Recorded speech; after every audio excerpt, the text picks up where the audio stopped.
Chris and Jason. But join us. So the original in Lakeview, Vestavia, Montevallo, Crestlawn Park. We'll be at the Vestavia location doing a live show from 9 to 12 tomorrow. Local pizza, local ingredients. Come enjoy lunch with us at Slice in Vestavia tomorrow. I think we got everything in, Brown. How about that, Jim? Yeah. Boy, Josh good to have Allen you back. Josh Allen's got a contract on the pass rusher, not the quarterback.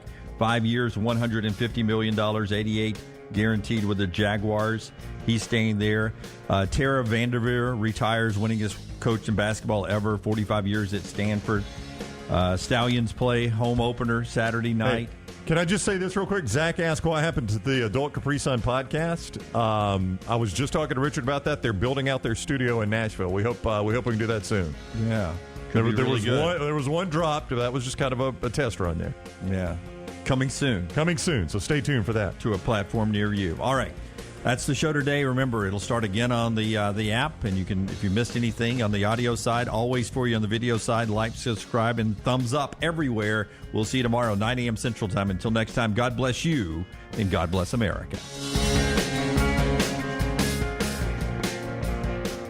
Just because you've quit going to the gym, it doesn't mean that you have to quit gym altogether. Dunaway, that is. With our Next Round podcasts open 24/7, 365, you can access gym anytime you'd like. While you may have done away with your treadmill routine, our version of Dunaway is standing by, ready to get you back to your absolute best. Find all that lovely Jimmy D-led content on Spotify, Apple Podcasts, Google Podcasts, and in the podcast section of nextroundlive.com. This message is sponsored by Jimmy Crypto Inc. and Jimmy Crypto for President.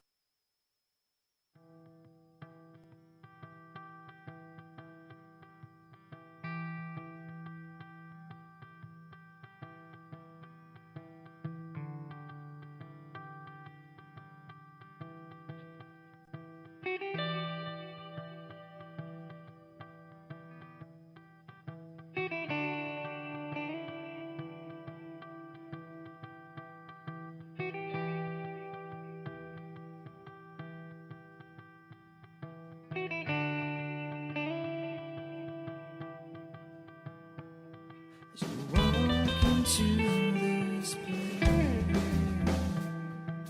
hands withdrawing time, your mood becomes distraught, you leave it all behind again.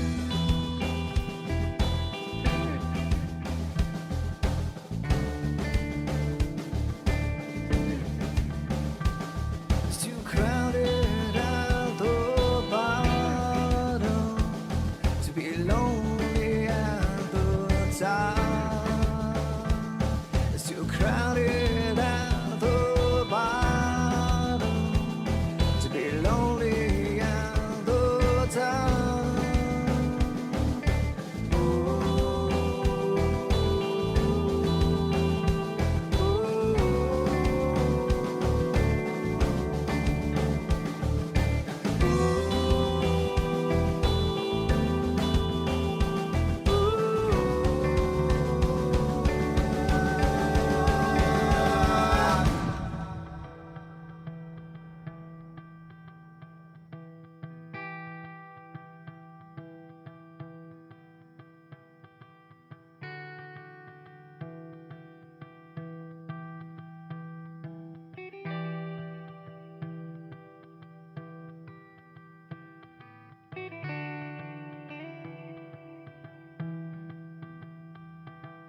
Alone again we meet, afraid of what we are. We chase our words and thoughts, our sins we disregard again.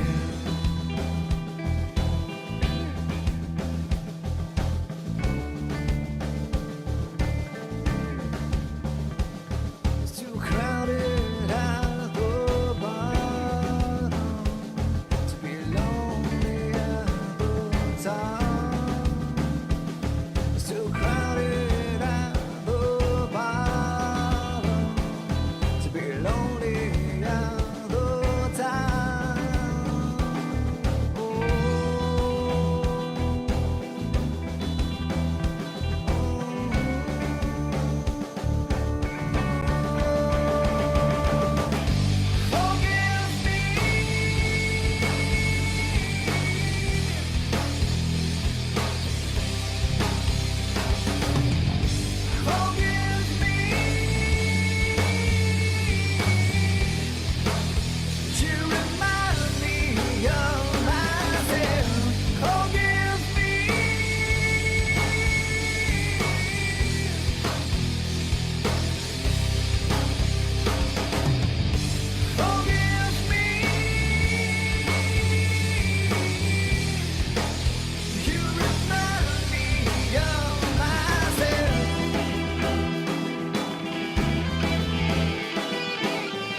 Jim Dunaway, Lance Taylor, Ryan Brown, and Rockstar.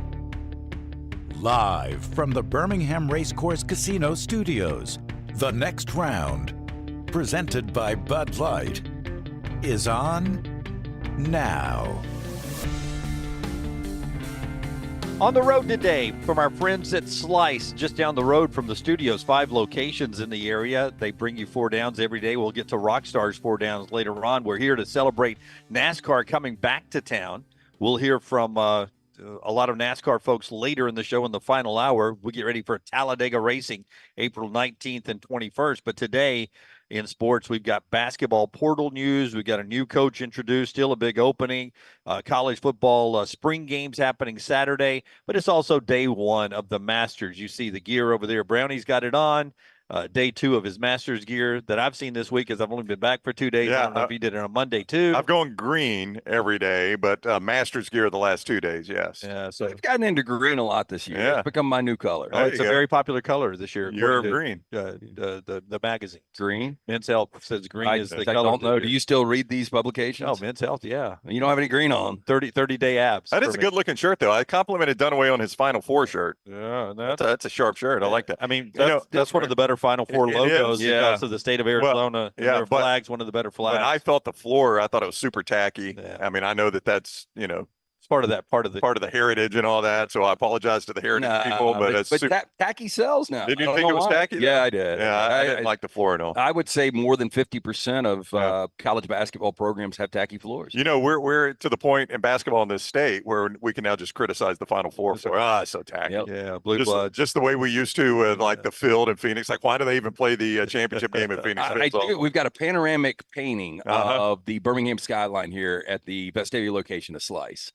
And we are on the end of Red Mountain. And you see Vulcan and the old television stations. Yeah. Yep. Just an icon. I remember being a kid just thinking how cool it's looking at that peacock up on the hill. Yeah, I do too. That's where I worked, man. I know, Jimmy did. That's what we were thinking when we were kids. We were like Jim Dunaway. Yeah, the Emmy winner. Yeah. That's where I worked, right between the two towers. And you probably have some health issues because of that. They didn't tell you about. I wish I was there right now. Do you so I guys could have any? ride my back.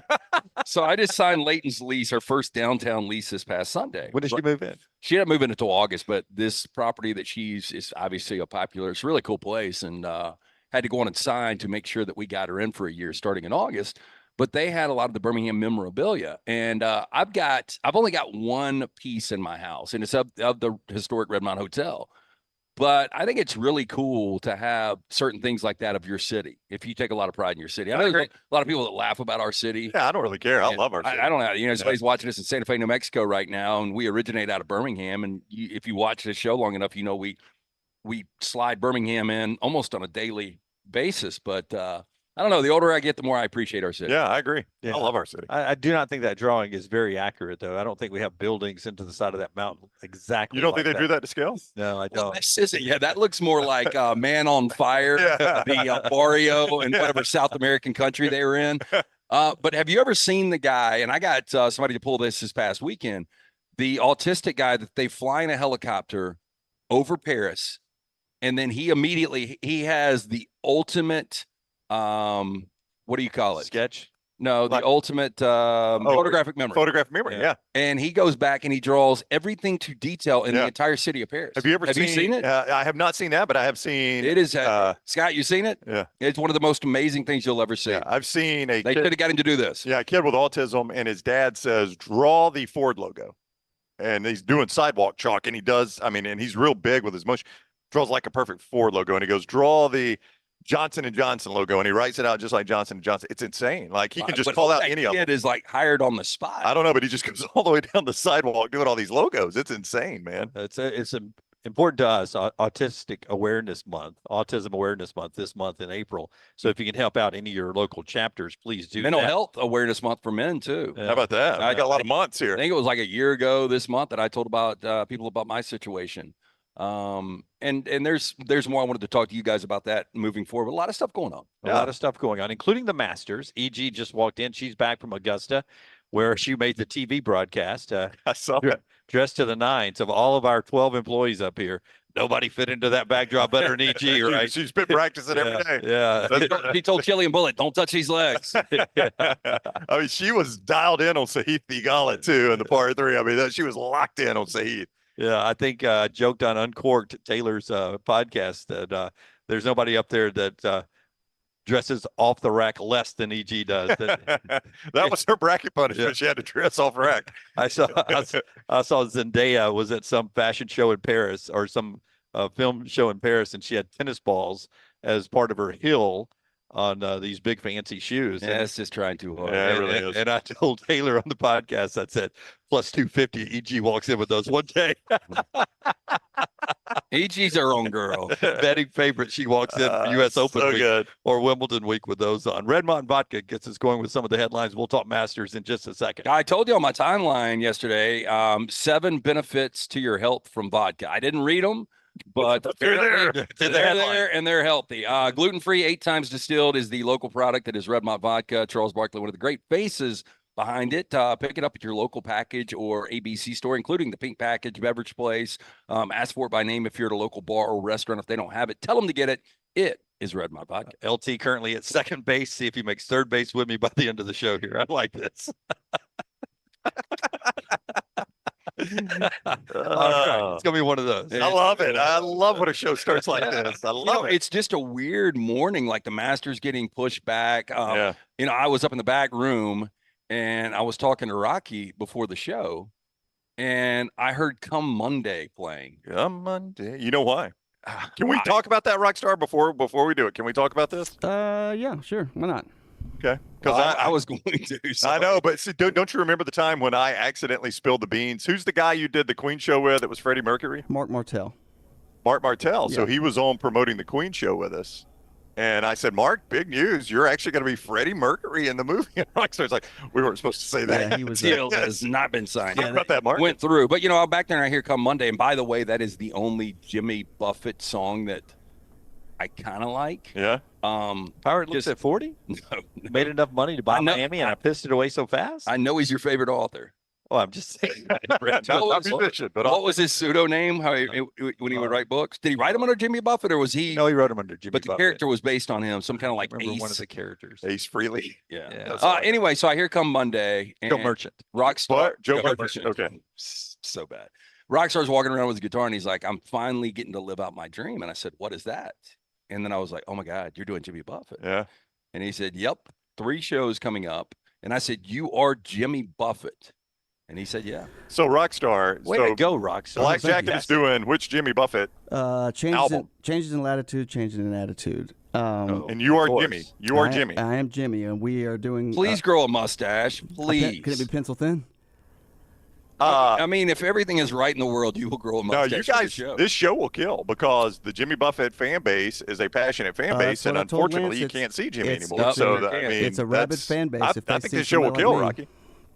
So I said, they see a rabid fan base. They have somebody like me that's just like a guy that. And when I did the audition, I was like, look, I know Margaritaville, and I know like 2 or 3, maybe 2 other songs. So I am cramming. So all I have been listening to for the past 2 weeks is changes in latitude, changes in attitude. Here's the strange thing, though, Rocky. You've done a lot of these, and I love the formalness of the ensemble. Everybody in the band that dresses, in black. And it makes sense on every level, from Pearl Jam to Fleetwood Mac to Journey. I mean, it just all made sense.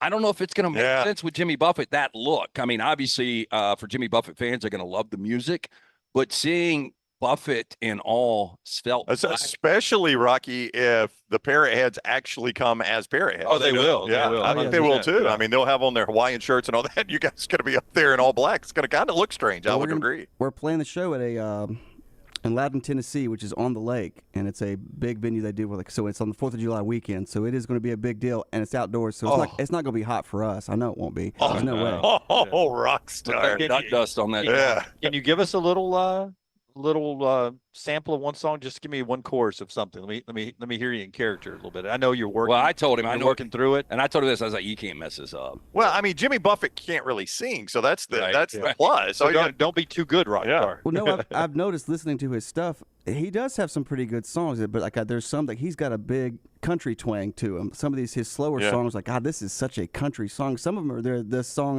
Biloxi is a pretty song, and then there's Why Would You Ever Go Home is a pretty song. I was like, I've never noticed these songs. I always think of Pencil Thin Mustache and Cheeseburger in Paradise. So those are the ones that I'm like, he's not that bad. He Hard just hitting lyrics. He writes a ton of lyrics. Did he start in the late 60s, early 70s?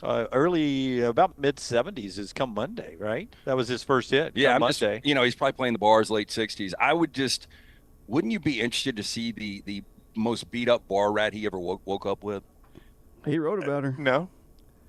I mean, I think we might have seen her in that mugshot. I was about to say, that's the first thing that came to mind was that bad mugshot. Surely Jimmy did better than that. He's from the South, so he went to a Waffle House twice. Over in Augusta, we're delayed today. Brown will update us on that. Odie's last night, Rockstar was there showing off his chops. LT was there doing a little trivia. Tell me what the question was last night. The question was, which came first, Hugh Hefner or the Empire State Building? And I had another one too, LeBron James or Diet Mountain Dew. I'm going to go... I'm going to go Hugh Hefner. I'm going to go Hugh Hefner. I'm going to say Hugh Hefner was, let's see, I'm going to say Hugh Hefner was 31 and the Empire State Building was 33. Yeah, I think Hugh Hefner was 28 and Empire was 31. So I was close again. Yeah. What about LeBron and Diet Mountain Dew? LeBron and Diet Mountain Dew. I'd go LeBron. I'm going to go Diet Mountain Dew was here first, but very, very close. LeBron is what now? 39? So I'm going to say Diet Mountain Dew slid into my DMs in the early 80s. Yeah, I think it was LeBron 86, Diet Mountain Dew 88, but LeBron was definitely first. These are the things you learn at Odie's Team Trivia. We do it every Wednesday night at the Crestline location in the original, but coming up today at 4 o'clock. The three of us, we're going to be at the newest location in Edgewood. We're going to be talking Masters. Hopefully the Masters tee off by then. Yeah, but we're going to be up there. We're going to be talking about it. We're just going to be hanging out. We'll do a little Q&A. Come see us. Enjoy some great drinks. Ice cold beer buckets full of the Bud Light. Great food from Rodney Davis. But it's a location right there in downtown Edgewood in Homewood on the corner of Oxmoor and Broadway. Come out, see Will Haver and that incredible staff, Odie's Tavern. Dear Maggie, forgot to tell you, got a show today at Odie's. Forgot about that. Did you forget about it? Oh, yeah. I'm just back from Phoenix. Yeah, good. I think I put it on the calendar. You got that calendar downloaded? I do. I didn't look at it. Do my personal things go on the calendar? I haven't seen them now. No, just Taylor's. Little T's personal things go on the calendar. We've all been invited to a wedding, apparently, on the company calendar. I put all mine in shorthand just in case. Yeah. I don't know. So we're delayed over in Augusta for round one. Are we on the course yet? 15 more minutes or 18 more minutes. So 9:30 Central Time, 10:30 Eastern, the official start time now. Problem is they're not going to get this thing in before the sun goes down. I mean, they would really have to hustle, and I don't think that's going to happen. So you're going to have some guys that have to finish up their first round tomorrow and then play their second round. I hate that double up. Yeah, it's tough. So the late early guys are the ones that are going to pay the price here, Dunaway. And Tiger, by the way, is in that situation, in case you're wondering, with his physical situation right now, playing more than 18 holes on a course that's that demanding to walk could be a problem for him. Right. In fact, one day he went out and all he did was putt. He walked the course just to walk it, and only hit wedges and putt on one of his practice rounds just to get used to that. So we're delayed, but there's some amazing odds that you wanted to talk about going into this. It's Scotty Scheffler is Tiger Woods right now in the tournament. The best odds to win, walk away with this thing since Tiger in 2013. A dominant world number one right now. Yeah, but it blows me away. And look, and I don't know how you guys, I know you do daily fantasy and you guys have probably got something at stake, a little skin in the game for the opening round of the Masters. But I do. I'm in that pool that you guys used to be in where you can choose 4 golfers for all 4 majors and the TPC in Jacksonville, and you can only use that golfer one time. I use Scheffler. So a lot of people used him at TPC. So I got to win there. I'm going to contradict myself here. I don't understand. Plus 460. These are the lowest odds in a major since the 2013 PGA Championship with Tiger Woods. These are the lowest odds at Augusta, the shortest odds. Do you want to guess? I just said 2013 Tiger. So it's 2013 Tiger? It was not. Who was it? 1989, a guy that is coming back for the first time since 2021, Greg Norman. Was it 4-1? Did not go well for him. Yeah. By the way. Well, Tiger didn't win in 2013. Oh yeah, I mean, but my point was going to be, and I think we've talked about this. When Tiger was Tiger, he really didn't have a rival. Phil wanted to be that guy. And Phil captured some of these Masters. He's one of the greatest golfers of all time. But when Tiger was in his prime, it wasn't even close. It was Tiger or the field. And now you've got so many incredible golfers. And now we're talking about Scheffler, who's great, but he's got one major championship in his entire career. And it's like, he's got another green jacket coming up this weekend. He's just a dominant world number one. He's great everywhere and wins a lot. And, the track record at this course is so important. Obviously, he's got a good track record at this course. The interesting storyline with him, and Fuhrman is going to make a rare Thursday appearance at 10 o'clock Central because he's got some master stuff he wanted to get out before everything got going. So there's only going to be a couple players on the course when he joins us. The interesting thing about Scheffler is his wife is in the window where she could go into labor, and he has already said, if I get word that my wife is in labor, I'm out. Well, I hope she doesn't let him know. This happened to Phil Mickelson. Do you guys remember that? I do. Payne Stewart's U.S. Open Championship right before he passed at Pinehurst. Phil Mickelson's wife, Amy, was in that same situation, and people had asked him all week, what would you do? And he says, I'm leaving. Well, he was in the final group with Payne Stewart and, was contending for the lead, and his wife, I think, went in labor the next week. But Mickelson had said, hey, I think that was his first child. And he said, that's my first child. I am not going to miss that. I will leave the U.S. Open if my wife goes into labor. Well, we're going to know whether we'll get a confirmation here. Do you have Scheffler in any of your stuff? I don't have Scheffler in anything. Okay. So she does not go into labor. Yeah, I've got 2 my bookie bets and a couple of DraftKings things. I don't have Scheffler in any of them. He's also like a top 10 finish is a big deal in a major. It is. I mean, if there's a bet you can make on him finishing in the top 20 in this event, lock that in. Top 10, lock it in. Well, he's minus 195 to be in the top 10. Did you see he's minus 1,100 to make the cut? Did you see what he was on DraftKings? No. To purchase him? 12 something. Okay. One of mine. You got to give me another example, though, from Tiger Woods until now. 12,100 is what he is. That's pretty high. I don't ever remember Roy. Like, I know he was the number one player in the world for a while, but I don't ever remember going into a tournament where Roy's winning this thing. No, I don't think he's ever been in that situation. Now, he's really good at Augusta, but he's never won there, and he's had some heartbreaking, finishes there. And I think Scheffler's going to win this thing. Do you really? I do. And he's the biggest liability for books, which I know we'll get into with Todd Fuhrman. The third largest liability right now, Tiger Woods. People continue. And he's got the longest odds he's ever had, 80-1. I've got some numbers on Tiger. Tiger's the 3rd most bet golfer, the 5th most money, and 67% of all of the money, 67% of all the money bet on just to make the cut is on Tiger Woods. So 67%. What is he to make the cut? Probably even money? Does it say? Did not write that down. Yeah, I didn't see that. That stuff's important. That stuff's important. Yeah.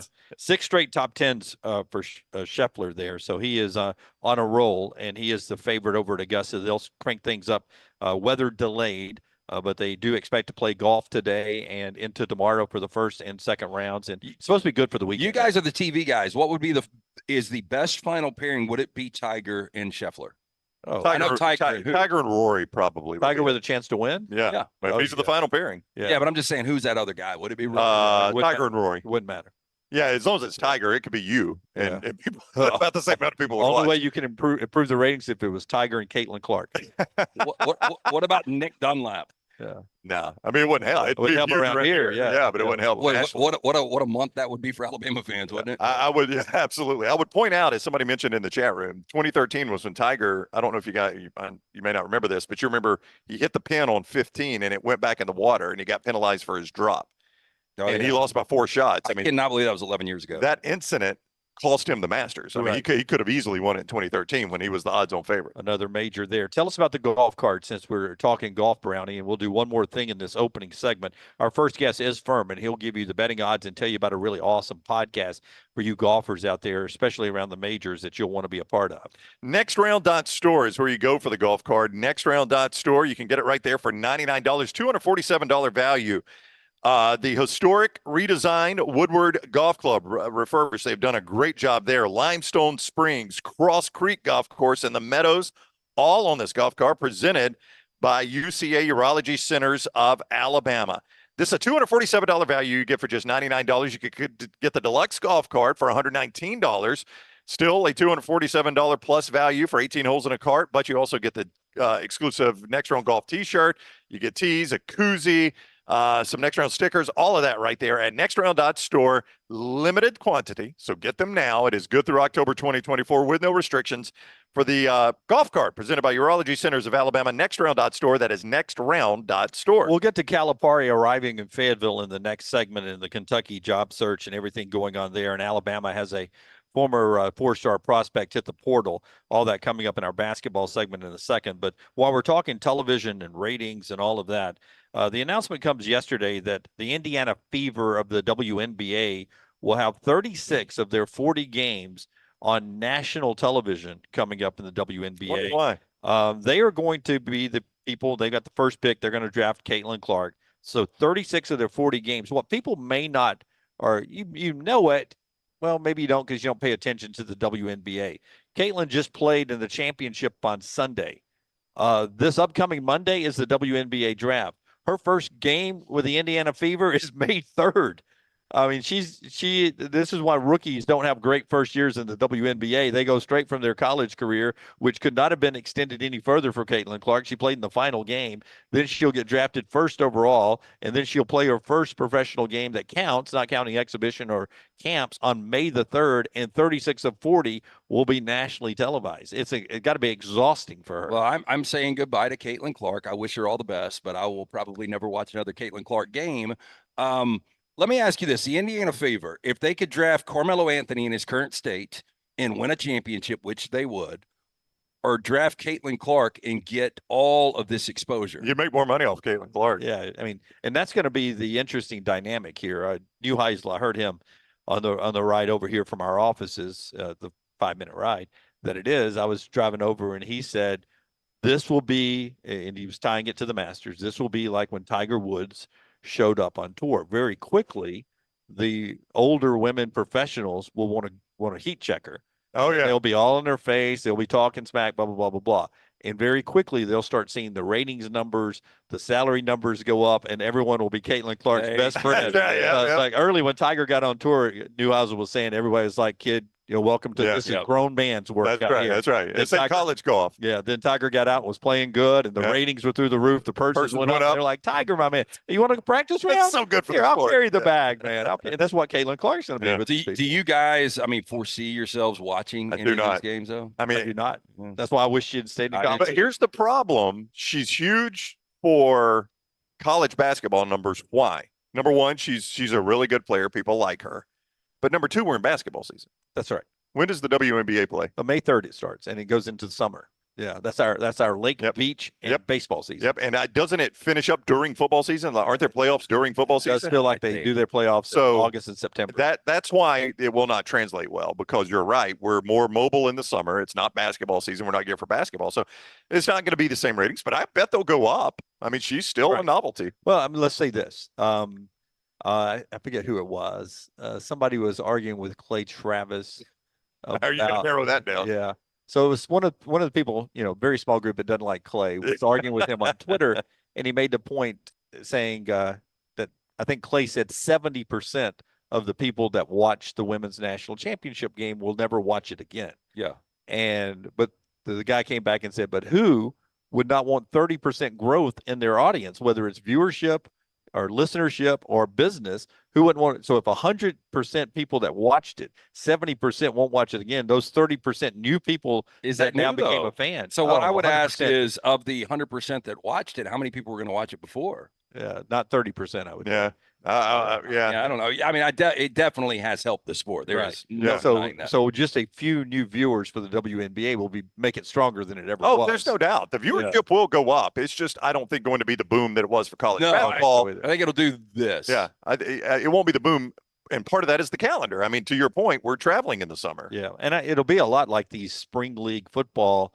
Every time we launch one, the first one, everybody tunes in and watches it. Yeah. And then it gradually goes down a little bit. Well, even if they did a Caitlin Clark tour and the Indiana Fever played a lot of their games on the road in like major a barnstorming type deal. Something like that. Like if they came to Birmingham, ain't a chance in hell I'm going. Yeah, but I think it would be very well attended. For your example, the Atlanta Dream, you've got to buy season tickets. to get the Caitlin Clark ticket. No, you don't. Yeah. Well, what is that? 20 games though. They play 40. It's a 40-game schedule, Yeah, I think. 20 Yeah. games, but the only way you get the Caitlin Clark. Yeah. Of course, you might save money. You can't buy the Indiana Fever. You can't buy the Indiana Fever single game ticket. The only way you get that is season ticket. BJCC would sell out if they did a one-off. Yeah, it'd sell out. Absolutely. Yeah, they could sell out a bunch of non-WNBA cities. We sold out a FootJoy for Michael Jordan to just come in. They could sell out in the next just for feet. 3 months. If this thing goes longer than 3 months, it does. No, I'm talking on the front end. Yeah. Yeah. All right. So that's our opening segment. We'll get to the serious part of the sports calendar, the basketball chaos with Calipari showing up like my cousin Vinny. Oh, it was in Fayetteville. We'll get to that. The show being brought to you today by our friends at Hemphill. Heating, cooling, plumbing. They handle everything, making sure it's running right. Yeah, trust that name. Birmingham has trusted since 1954 for all of your plumbing, heating, and cooling issues. Call Adam, Chad, Andrew, the guys there. Tell them the next round sent you. Hard to stop a train. Again, 205-229-2090 or hemphillservices.com. Back in a moment on TNR. Follow Sean Lunsford on Twitter @JLuntz. You have all heard of Red Wing Shoes, but what is Red Wing Shoes?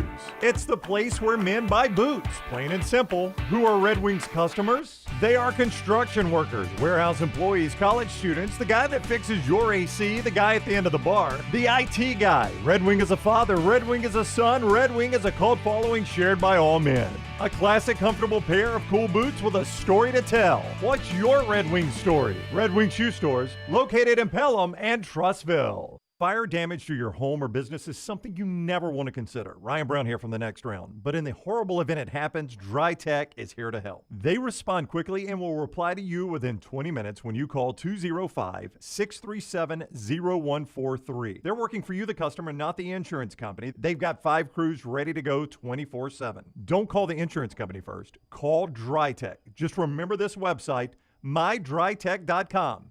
That is mydrytech.com. Stop by the New York Butcher Shop and pick up the finest in certified Angus prime beef steaks and burgers, premium pork chops, ribs, and all-natural chicken cut to order just for you. Their chef-prepared entrees and side dishes are the perfect dinner-to-go choice for your family and are ready to heat at home. With a great selection of fine wines and desserts, the New York Butcher Shop is your one-stop dinner shop. 2 locations to serve you, Cahaba Heights and on Highway 119 in Greystone. The New York Butcher Shop, rare quality, well-done service. Hey, let me tell you about our friends at Urology Centers of Alabama. Compassionate and comprehensive urological care with 35 physicians, 17 locations across Alabama. Their patient-centered approach to all of your urological needs. Remember, they've got that new men's health center. It is beautiful, helping men with a wide range of sensitive male issues in a comfortable environment. You can always go online, visit urologycentersalabama.com, schedule an appointment with one of their many urologists today. The road to the Indy 500 runs through Birmingham, April 26th through 28th. The fastest IndyCar drivers in the world, Castroneves, Dixon, and Newgarden, will put their skills to the test with one goal in mind: victory. Witness country music superstar Riley Green as Grand Marshal give the most iconic command in racing. Start your engine! Medical Properties Trust presents the Children's of Alabama Indy Grand Prix, powered by AmFirst, at the Barber Motorsports Park. Tickets are selling fast. Get yours now. NASCAR is returning to Talladega Super Speedway for the 2024 Geico 500 weekend, Saturday, April 20th through Sunday, April 21. Guarantee your 2024 Geico 500 weekend experience today by visiting TalladegaSuperspeedway.com or calling 877-GO-TO-DEGA. Enhance your race weekend by adding passes to the Talladega Garage Experience, presented by Cool Ray. It is the Geico 500 weekend, Saturday, April 20th and Sunday, April 21st. Guarantee your spot now, TalladegaSuperspeedway.com or 877-GO-TO-DEGA.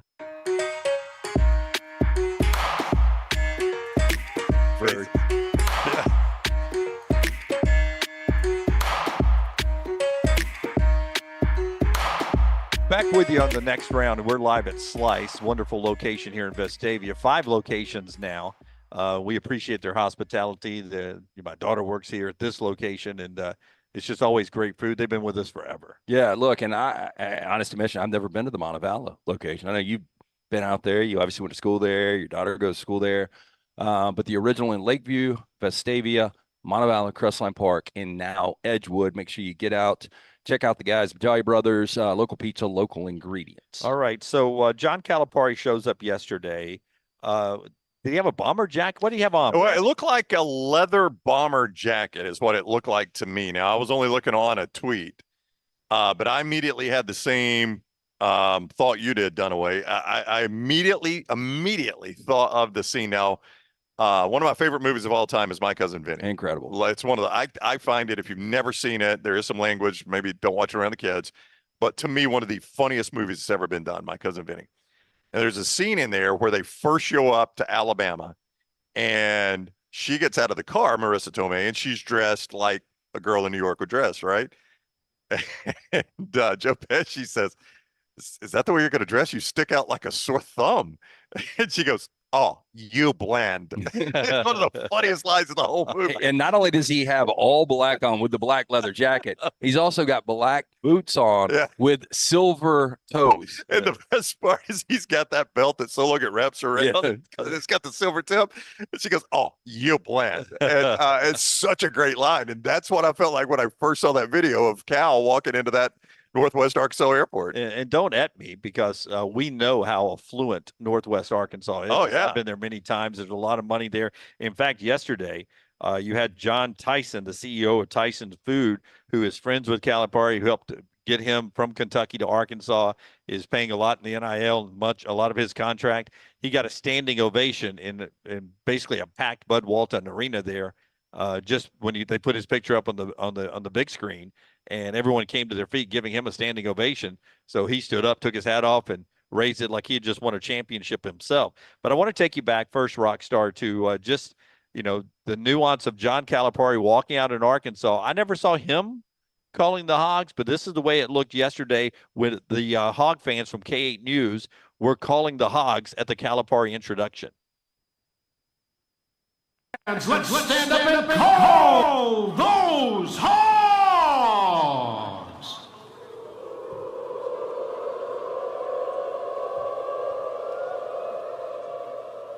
It's so weird, isn't it? The calling of the Hogs there going off and on and on and on as Calipari walks out. Did anybody make any noise? Yeah, you just can't hear it in the playback. Because, I mean, again, it sounded like you on that plane.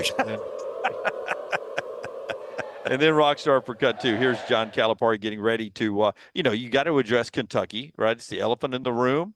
You got to address them a little bit. And then you've got to talk about Arkansas. And when you call Kentucky the bluest of blues, you got to eventually compliment Arkansas and say you're in that company too. So Rockstar, if we will, John Calipari from yesterday. Told my wife, you really want to do this? Yep. You're brave. You're courageous. We're going to go, and again, nothing that happened about me coming here. I was running to this. Fans don't move me that way. Do we have some fans here that'll be a little riled up? It's everywhere in the country. It's not just at Kentucky, Arkansas, or wherever else you want to. Like I said, if I'm not going to take or ask for somebody's advice, I'm certainly not going to listen to their criticism. So it is part of what we do. This fan base is so engaged. I love it. I don't think I'm going to have to sell tickets, am I? I don't think you will. Yeah. No. We'll sell them for you. There you go. Yeah. John Calipari yesterday knows it's going to be packed. We have a couple of developing stories here. One of them involving a guy who became very, very popular in pop culture for not all the right reasons. That in a second, right after LT tells us about Lake Fest, a big event that's coming up, and then we'll get to a couple of the stories and then back to Calipari a little bit later. Yeah, one of the big local events in May is the Logan Martin Lake Fest and Boat Show presented by Am First. It's going to be May 12th through the 14th on Logan Martin Lake in Pell City. Free public admission. It's Bama's biggest in-water boat show. Over 100 boats and vehicles on display. Vendors, food trucks, live music all weekend. Fireworks show on Friday night. And how about this? A free Velcro Pygmies concert on Saturday. Yeah, I love Velcro Pygmies. It is Mother's Day that Sunday. Guess what? Free mimosas for Mom on Sunday. For more information, LoganMartinLakeFest.com. Right, looking forward to that. Brownie, what do you have for me? Well, and Lunsford points out that this is worded a little on the confusing side. Yeah, and I can't confirm it. I'm looking. Yeah, so OJ Simpson has an official Twitter account. Right. And I'm just going to read to you the tweet from that account. On April 10th, our father, Orenthal James Simpson, succumbed to his battle with cancer. He was surrounded by his children and grandchildren. During this time of transition, his family asked for that you please respect their wishes for privacy and grace, the Simpson family. The way it is written, I don't know OJ's dad's name, and I don't know if he's still alive. Like Lunsford points out, you could read this. That it could be he's a junior and that's or a second, and that's his dad he's talking about. Since it is coming from OJ Simpson's Twitter account. OJ Simpson is a complicated person, obviously. So I don't really know how to read this. Either OJ Simpson has passed away or his father has passed away.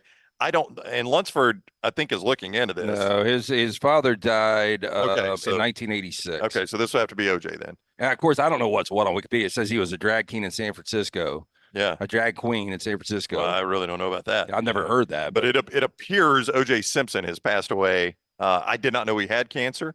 Yeah, I'm looking. So the stories I am finding are OJ responds to reports about his health. He's diagnosed with cancer, undergoing chemo. It looks like it was prostate cancer. He appears frail, is spotted walking in Las Vegas. So yeah, there's a lot of reports. I had no idea he was ill either. Yeah, I didn't know. Obviously, it had come to that point. But from his official Twitter account, it appears OJ Simpson has passed away overnight after his battle with cancer. And I really can't think of a celebrity that went from beloved on like an approval rating of almost 100 to what people viewed was just a despicable guy. And, I hate to say that, it's a guy's passing right now, and hopefully he made amends with a lot of different things in his life. But can you guys think, Mike Tyson's a guy that gets brought up. People love Mike Tyson right now. Yeah, I mean, he's actually had a rebirth. And, for those and there's a generation that only remembers OJ being on trial for the murder of his ex-wife and her boyfriend. Right. And that's all they remember about him. And before that, I mean, to Lance's point, Dunaway, this guy was in movies. I mean, Rockstar and I laugh about it all the time. Naked Gun played a role in that. Nordberg. He was in TV commercials. He was a huge pitch man. Sideline reporter, sideline reporter on Monday Night Football, studio host. I mean, he was the guy. Heisman Trophy winner. Never had his Heisman taken away, did he? No. Yeah, Reggie Bush did. I think somebody allegedly stole it. I thought he broke in to steal it back or something like that. Yeah, something like that. Memorabilia, and that's what they got him for in Vegas. Man, it really, I was so naive when that was going on. And everybody remembers where they were during the Bronco chase.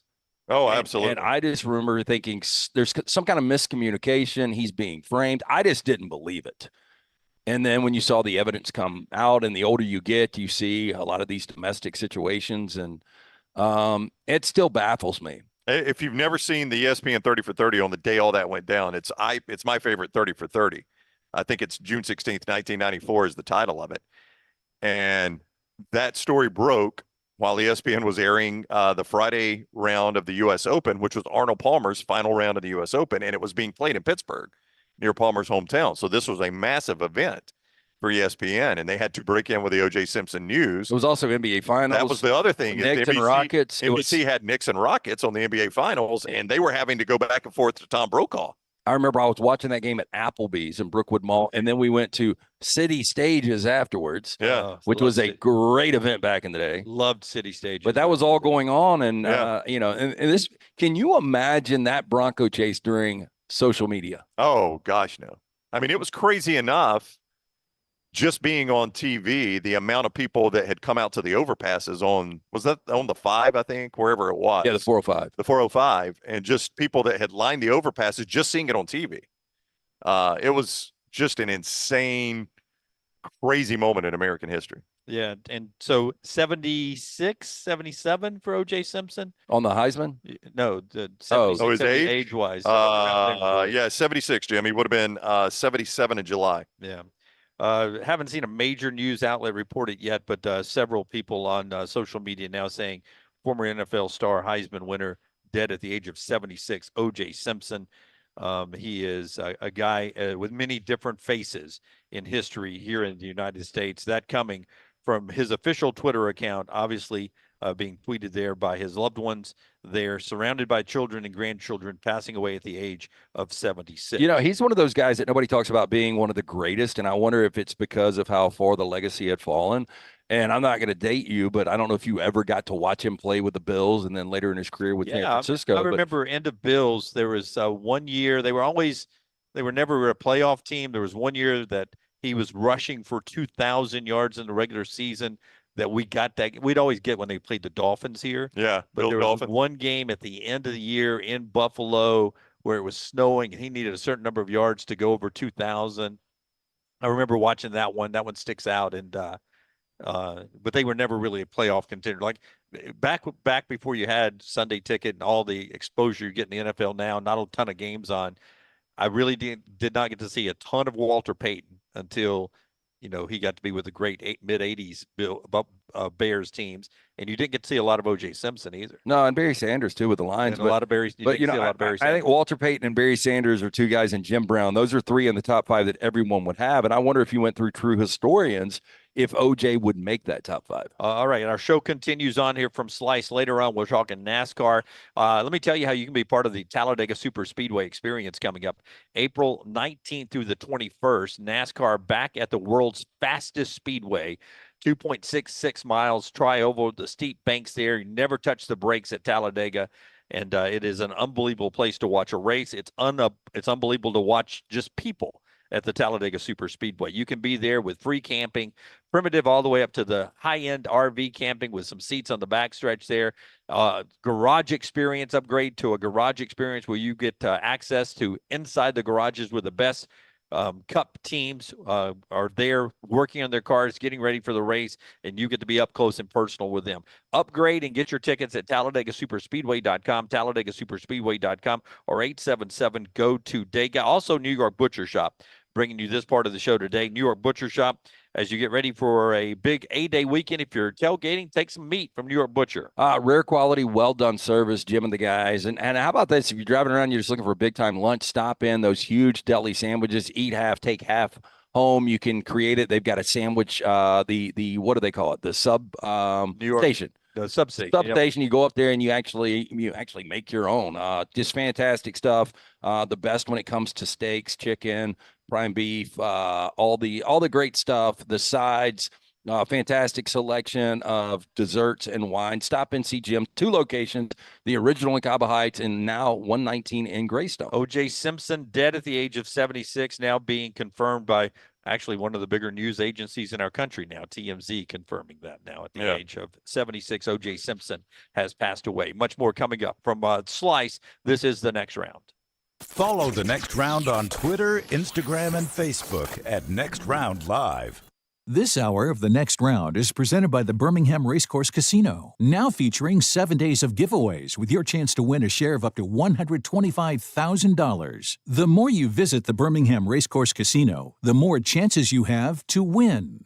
Hey, let me tell you about our friends at Urology Centers of Alabama. Compassionate and comprehensive urological care with 35 physicians, 17 locations across Alabama. Their patient-centered approach to all of your urological needs. Remember, they've got that new men's health center. It is beautiful, helping men with a wide range of sensitive male issues in a comfortable environment. You can always go online, visit urologycentersalabama.com, schedule an appointment with one of their many urologists today.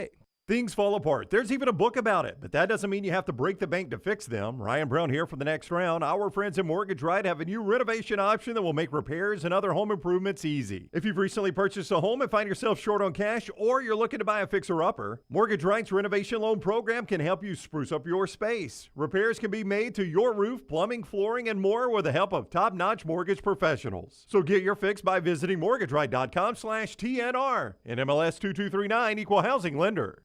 The road to the Indy 500 runs through Birmingham, April 26th through 28th. The fastest IndyCar drivers in the world, Castroneves, Dixon, and Newgarden, will put their skills to the test with one goal in mind: victory. Witness country music superstar Riley Green as Grand Marshal give the most iconic command in racing. Start your engine! Medical Properties Trust presents the Children's of Alabama Indy Grand Prix, powered by AmFirst, at the Barber Motorsports Park. Tickets are selling fast. Get yours now. Twin Peaks is the best in the game. Here, you're in the red zone for every college rivalry and divisional matchup all season long. I mean, where else are the scenic views as good as your view of the game? Only at Twin Peaks, the #1 sports bar. Birmingham, your back-to-back champion Birmingham Stallions return to Protective Stadium on Saturday, April 13th as they take on the Memphis Showboats. Enjoy the Fan Fest, on-field opportunities for the kids, and elite professional football. There is something for fans of all ages. Tickets start at just $22. You can buy yours today at theufl.com. With only 5 home games this season, don't miss your chance to cheer on your Birmingham Stallions. Let's pack Protective, Birmingham. Golf season is here, and if you're looking for a great golf course with affordable rates, you need to check out the newly renovated Woodward Golf Club. Woodward Golf Club is a semi-private club with membership opportunities available, but is also open to the public. You can book tee times online at this hidden gem by going to golfwoodward.com. For only $195 per month, you can enjoy unlimited golf 7 days a week. Membership includes discounted cart fees, unlimited range balls, and the use of our practice facilities. For more information on memberships and the course, check us out online at golfwoodward.com.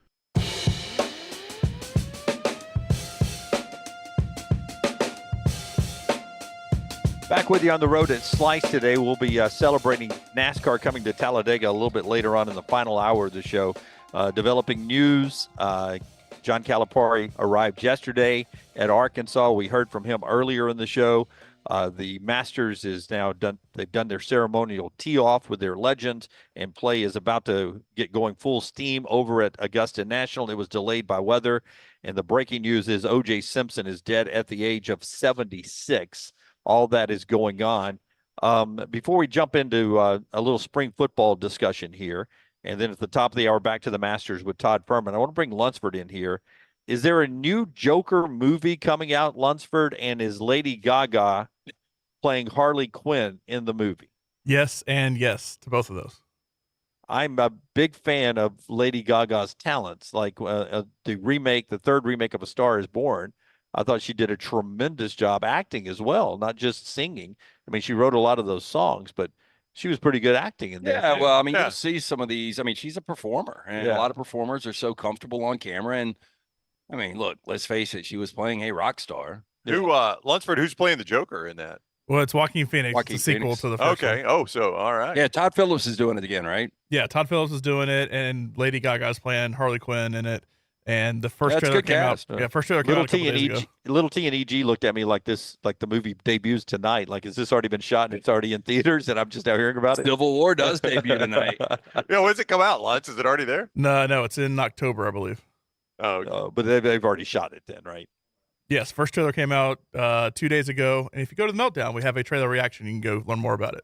Oh, the old Meltdown trailer reaction. All right. Always love those. Go right to the there. Meltdown channel. Right there on the Meltdown tab on our Next Round YouTube channel. Like and subscribe there. This show's live a little bit later on today at 2 o'clock Central Time. Tell us about Dr. B, LT. Yeah, for more than 20 years, our friend Dr. Beckenstein, women and men have turned to him for a range of cosmetic and reconstructive procedures. He will use that experience, his advanced training in genetic testing, to help his patients fully understand the procedures they are considering. Call Dr. B today. Schedule that consultation, 205-319-0316. That's 205-319-0316. Again, I started to thin out when we were doing this venture almost 3 years ago. When I noticed that, I asked around. Dr. Beckenstein is the name everyone mentioned. Since the moment I went to see him, my hair has more than doubled in thickness, and all I'm doing is a non-invasive treatment, 30 minutes, 3 times each week on the couch. That is it. For more information, t3hair.net. Okay, greatest coaching combos right now. You were discussing this in a break, and how did you phrase it? That how can you lose the greatest college football coach of all time and still have the best combination of football, basketball coach in the best conference? So you're saying Alabama might have already had the best combo football basketball with Saban and Oates, and they don't fall out of first place with DeBoer and Oates. Well, I would just ask you guys this. It's a lock with Saban and Oates. I agree 100% with you because Saban weighs it down a lot, but Oates now is going to the Final Four. I mean, so it was evening up some. I don't know. Like, if you took outsiders outside of the SEC, I think 90% would agree with this. You've got a guy that just went to the Final Four, Kalen DeBoer at the Power 5 level, goes 11 wins in year one, completely making over Washington, and then plays for a national championship in year two. He's won a major conference championship. I mean, go through it and you tell me, like, Kirby's the best football coach right now. We all agree with that. But Mike White, he's no NATO. Yeah, and I think, you know, way off. The greatest or the best basketball coach in the SEC right now is a little subjective. It is. I mean, you can make an argument for Pearl. You can make an argument for Oates. You can make an argument for Calipari. Rick Barnes, you can make an argument for him. I mean, there's a lot of guys you can make an argument for. I don't know that it's a cut and dry the way Saban was or the way Smart now is. But just do it like that. The guys you can make an argument for is on the basketball side, who is their counterpart? Barnes, Heupel, not happening. I mean, I like Hugh Freeze a lot, but it's not what you've got right now. Pearl's got the lead there. Pearl's got the lead over Freeze. Hugh Freeze, yeah. I mean, Pearl's the one that is in the lead. Pulling the train there. Yeah, pulling the train. I mean, who's got the lead? And it's Oates. No, you'd still put DeBoer in front of Oates. I would. I would just say. I mean, it's close, but I mean. Well, I would say outside of the Final Four, Oates is going to 2 Sweet 16s. Kalen DeBoer's been to 1 college football playoff. But he's only coached for 2 years. I'm aware of that. At this level. At this level, yeah. Another level. Yeah, I mean, we'll have a better feel for this in a little bit. I mean, it's close between those two. Yeah. I just don't know another direction you really would go. You know, for a minute, Kentucky, when Calipari wasn't struggling and Mark Stoops was overachieving. Well, what's your view of Kentucky hiring Scott Drew? If I go Scott Drew, that's national champion coach with Mark Stoops. Yeah, I think it solidifies him a top 5 combo. What if they pull off the shocker and hire Dan Hurley? It goes up, but you know, where do you have Mark Stoops right now? Well, I don't know, but Dan Hurley's got 2 national championships. So Sneaky good combo, just hasn't performed to that level yet. Is Beard and Kiffin. I would agree. Yeah. I think, you know, if you're looking for a combo that hasn't won a championship that will win the next championship, you could look there. Boy, it's just hard to believe Ole Miss winning a championship at any level, right? Or any sport. Well, baseball, other than baseball. Yeah, it's obviously talking about the 2 majors. Yeah. By the way, I was on Dusty and Danny this morning on Sirius XM, and the segment before me, they were. Are they going to put a studio in your house, you think? Maybe? No, well, they've got somebody who's up early that can talk Alabama sports, apparently. Hey, call Jim again. It's an easy call. Yeah. But they were talking. I appreciate you doing it. It's a good pub for us. I appreciate They really sold the show. Good. Yeah, and I appreciate that's a great pub for us. They were talking in the segment before about how apparently at the Ole Miss spring game Saturday, you're able to bring your own coolers in. Well, really? So it's BYOB? And I wanted to bring, I don't know if you've seen this, but outside of Ludacris and that first spring game for Kirby Smart, this is the weirdest fit for a spring game I've ever seen. I don't understand this. If I'm an Ole Miss fan, I'm not excited at all about this. They're going to do 7-on-7, right? A real traditional game, NFL skills, bringing your own coolers, music. No, but do you know who the big celebrity guest is? Is it not Hardy? Who is it? Joey Chestnut. Oh, I did see this. They're doing a hot dog deal in the Grove. And Lane Kiffin, not that he knows anything about this, he said he DM'd Joey Chestnut. That's how he got in touch with him. He knows how to work DMs? Yeah, really. Would you guys have, like, Ludacris would have been fun. The fun thing about that was the writer and all the things he asked for. We talked to Kirby Smart about it at SEC Media Days right after it happened. But, like, who wants to go see Joey? Oh, I find it so disgusting. It's one of the least favorite things about 4th of July. I find it so disgusting. I just don't know why you would even do that. But if you watch Ole Miss baseball games, this is what made me think of it, Brownie. And they were discussing this on the show today. If you see the students in the outfield in an Ole Miss game when they hit a home run, right? They throw the beers up. Yeah. And if you're bringing your own cooler, is there a chance that the student section 100%. has the beer toss, the beer fountain on Saturday? That's interesting in a college football state. I have not seen that anywhere. That's what they were discussing. Yeah, I do like that. Yeah. Oh, I know you like it. We get it in NASCAR, like at Talladega coming up. You're able to take your cooler. You got to fit under your seat, right? Yeah. That's their rule. But here's what you're going to see with that. You're going to see the kid take out the keys and shotgun a beer. Nobody's going to shotgun an $11 beer. But if you bring in a case of Milwaukee's best, you're going to see some interesting things. A pyramid of cans built. Yeah. Did I tell you the beer prices at Crypto? You were not here yet, were you? No. Tell me the size, and let me take a guess. So this is when you were in LA. It's your number tall. Your tall 16 ones ounce. that you get. Or 16 or 20 that you get at stadiums. $18. Your boy Jimmy and AB, who you know. For them to be referencing pricing, and you had to be steep. This is $5. $22 a beer. No, that's for a 16 ounce. Yeah, for your stadium size beer, 22 ounces. Yeah, $22. Well, you think about if you go buy a round for 4, which I guess you can only get 2, but let's just say you and me went and we got for Two four. each. Yeah. And then you tip, it's $100 for a round. So of what beer? can I buy a case of Bud Light for? You can buy a case of Bud Light for $17. $20. $20. So I can get a case of I'm Bud buying Light. mine in 1988. 24, maybe, Inflation. 24. So I can get a case of Bud Light for the same price. I can get one beer at Crypto. Yeah. That is insane. Yeah, that's what the Alabama fans have been But it's dealing with on this road to the Final Four. Yeah, like they you cheap. can get a really good bottle of craft bourbon for $60 or $70. Well, Good I mean, small batch. And Aaron Suttles on Bama and Bourbon the other day was like, my favorite go-to drink now is I really like an old fashioned. I love an old fashioned. Yeah. But if you go to the right spot, depending on how you're looking at it, you're paying $20+ for an old fashioned. It's like we were talking about the other day when Taylor said, I can't believe how low the Masters prices are. And I said, the Falcons did the same thing and increased their profit. Like you would think the rest of these people would look at that and say, if it worked for the Falcons, maybe we should try it. A little misleading though, because I'm going to say this T-shirt was 40. I bet her crew neck was 80. No, the merch is steep now. Yeah, I mean, was that T-shirt about 40? Probably. Yeah. But she got me a hat that it was $89 online when I got a picture of it. Oh, that's the secondary market. Yeah. And I sent it to her and she got it for me for $35. No, the secondary market's crazy on Masters gear. Like you're talking $300 for a golf What shirt. can I get the pimento cheese on the secondary market for? I don't know. Did you have one, EG? I had egg salad last night just to celebrate. Yeah. I'd eat a pimento and an egg salad right now if they rolled it Yeah. in here. We're going to have some They pizza have later on. a Master's pie for the Master's Lake pie? Depot Oh, they Giants. should. Yeah. Yeah, I would toss that out to them. Let them toss it up. Okay. Make it happen. Way to wellness. One more thing this segment. Todd Fuhrman at the top of the hour to talk about the Masters. And then we'll get more on Alabama's A-Day, the X's and O's, and maybe these guys' positions that they're most concerned about, the positions they're most comfortable with. We'll do that after Furman. Way to wellness, though, will keep your life in order. Blood pressure, cholesterol, big part for me. Also, weight loss. It's all right there with Way to Wellness, your journey to healthy living. The website you go to is aplanforme.com, aplanforme.com. Leslie and her board-certified team will take care of you.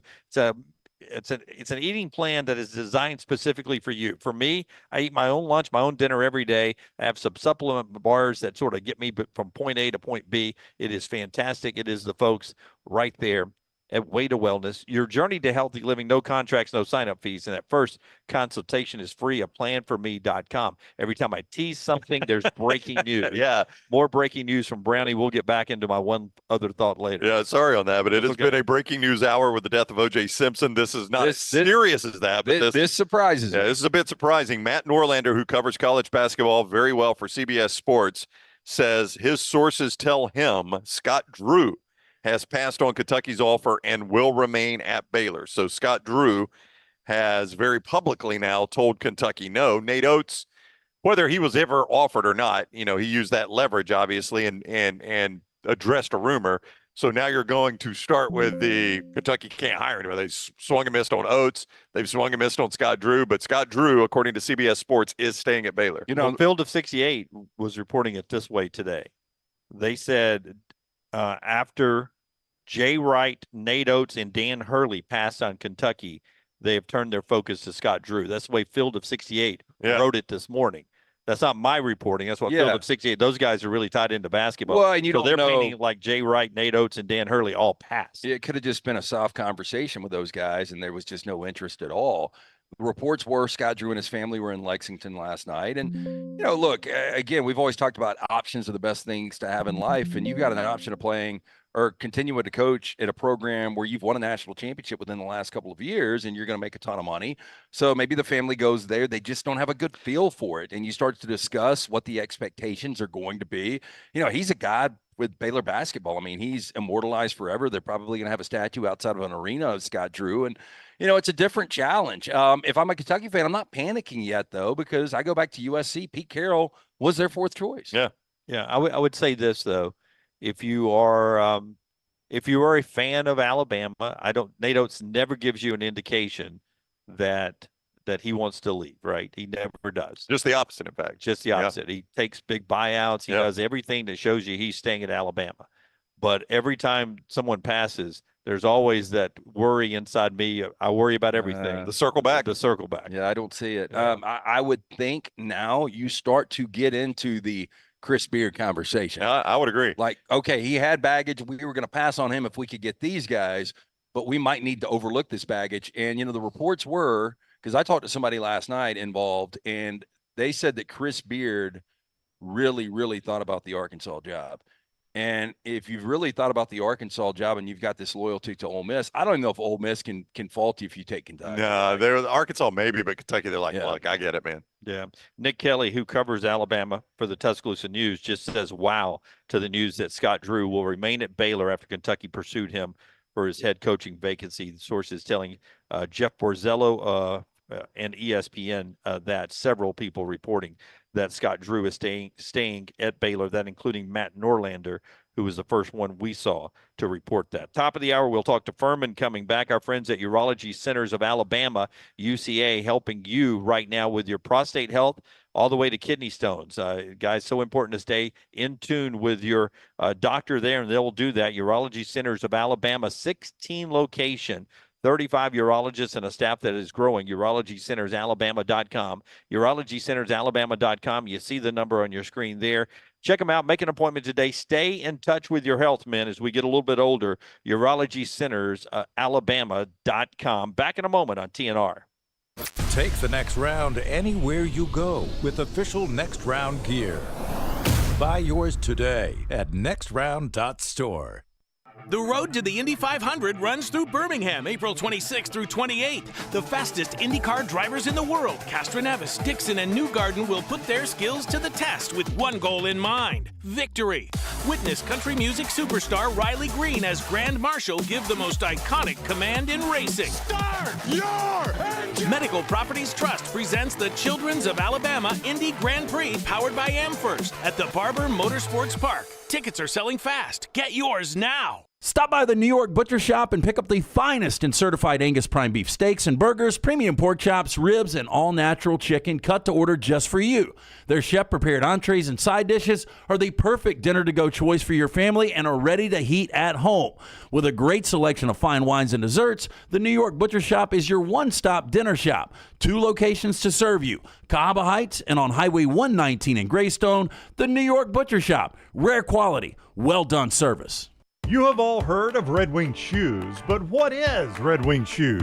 It's the place where men buy boots, plain and simple. Who are Red Wing's customers? They are construction workers, warehouse employees, college students, the guy that fixes your AC, the guy at the end of the bar, the IT guy. Red Wing is a father, Red Wing is a son, Red Wing is a cult following shared by all men. A classic, comfortable pair of cool boots with a story to tell. What's your Red Wing story? Red Wing Shoe Stores, located in Pelham and Trussville.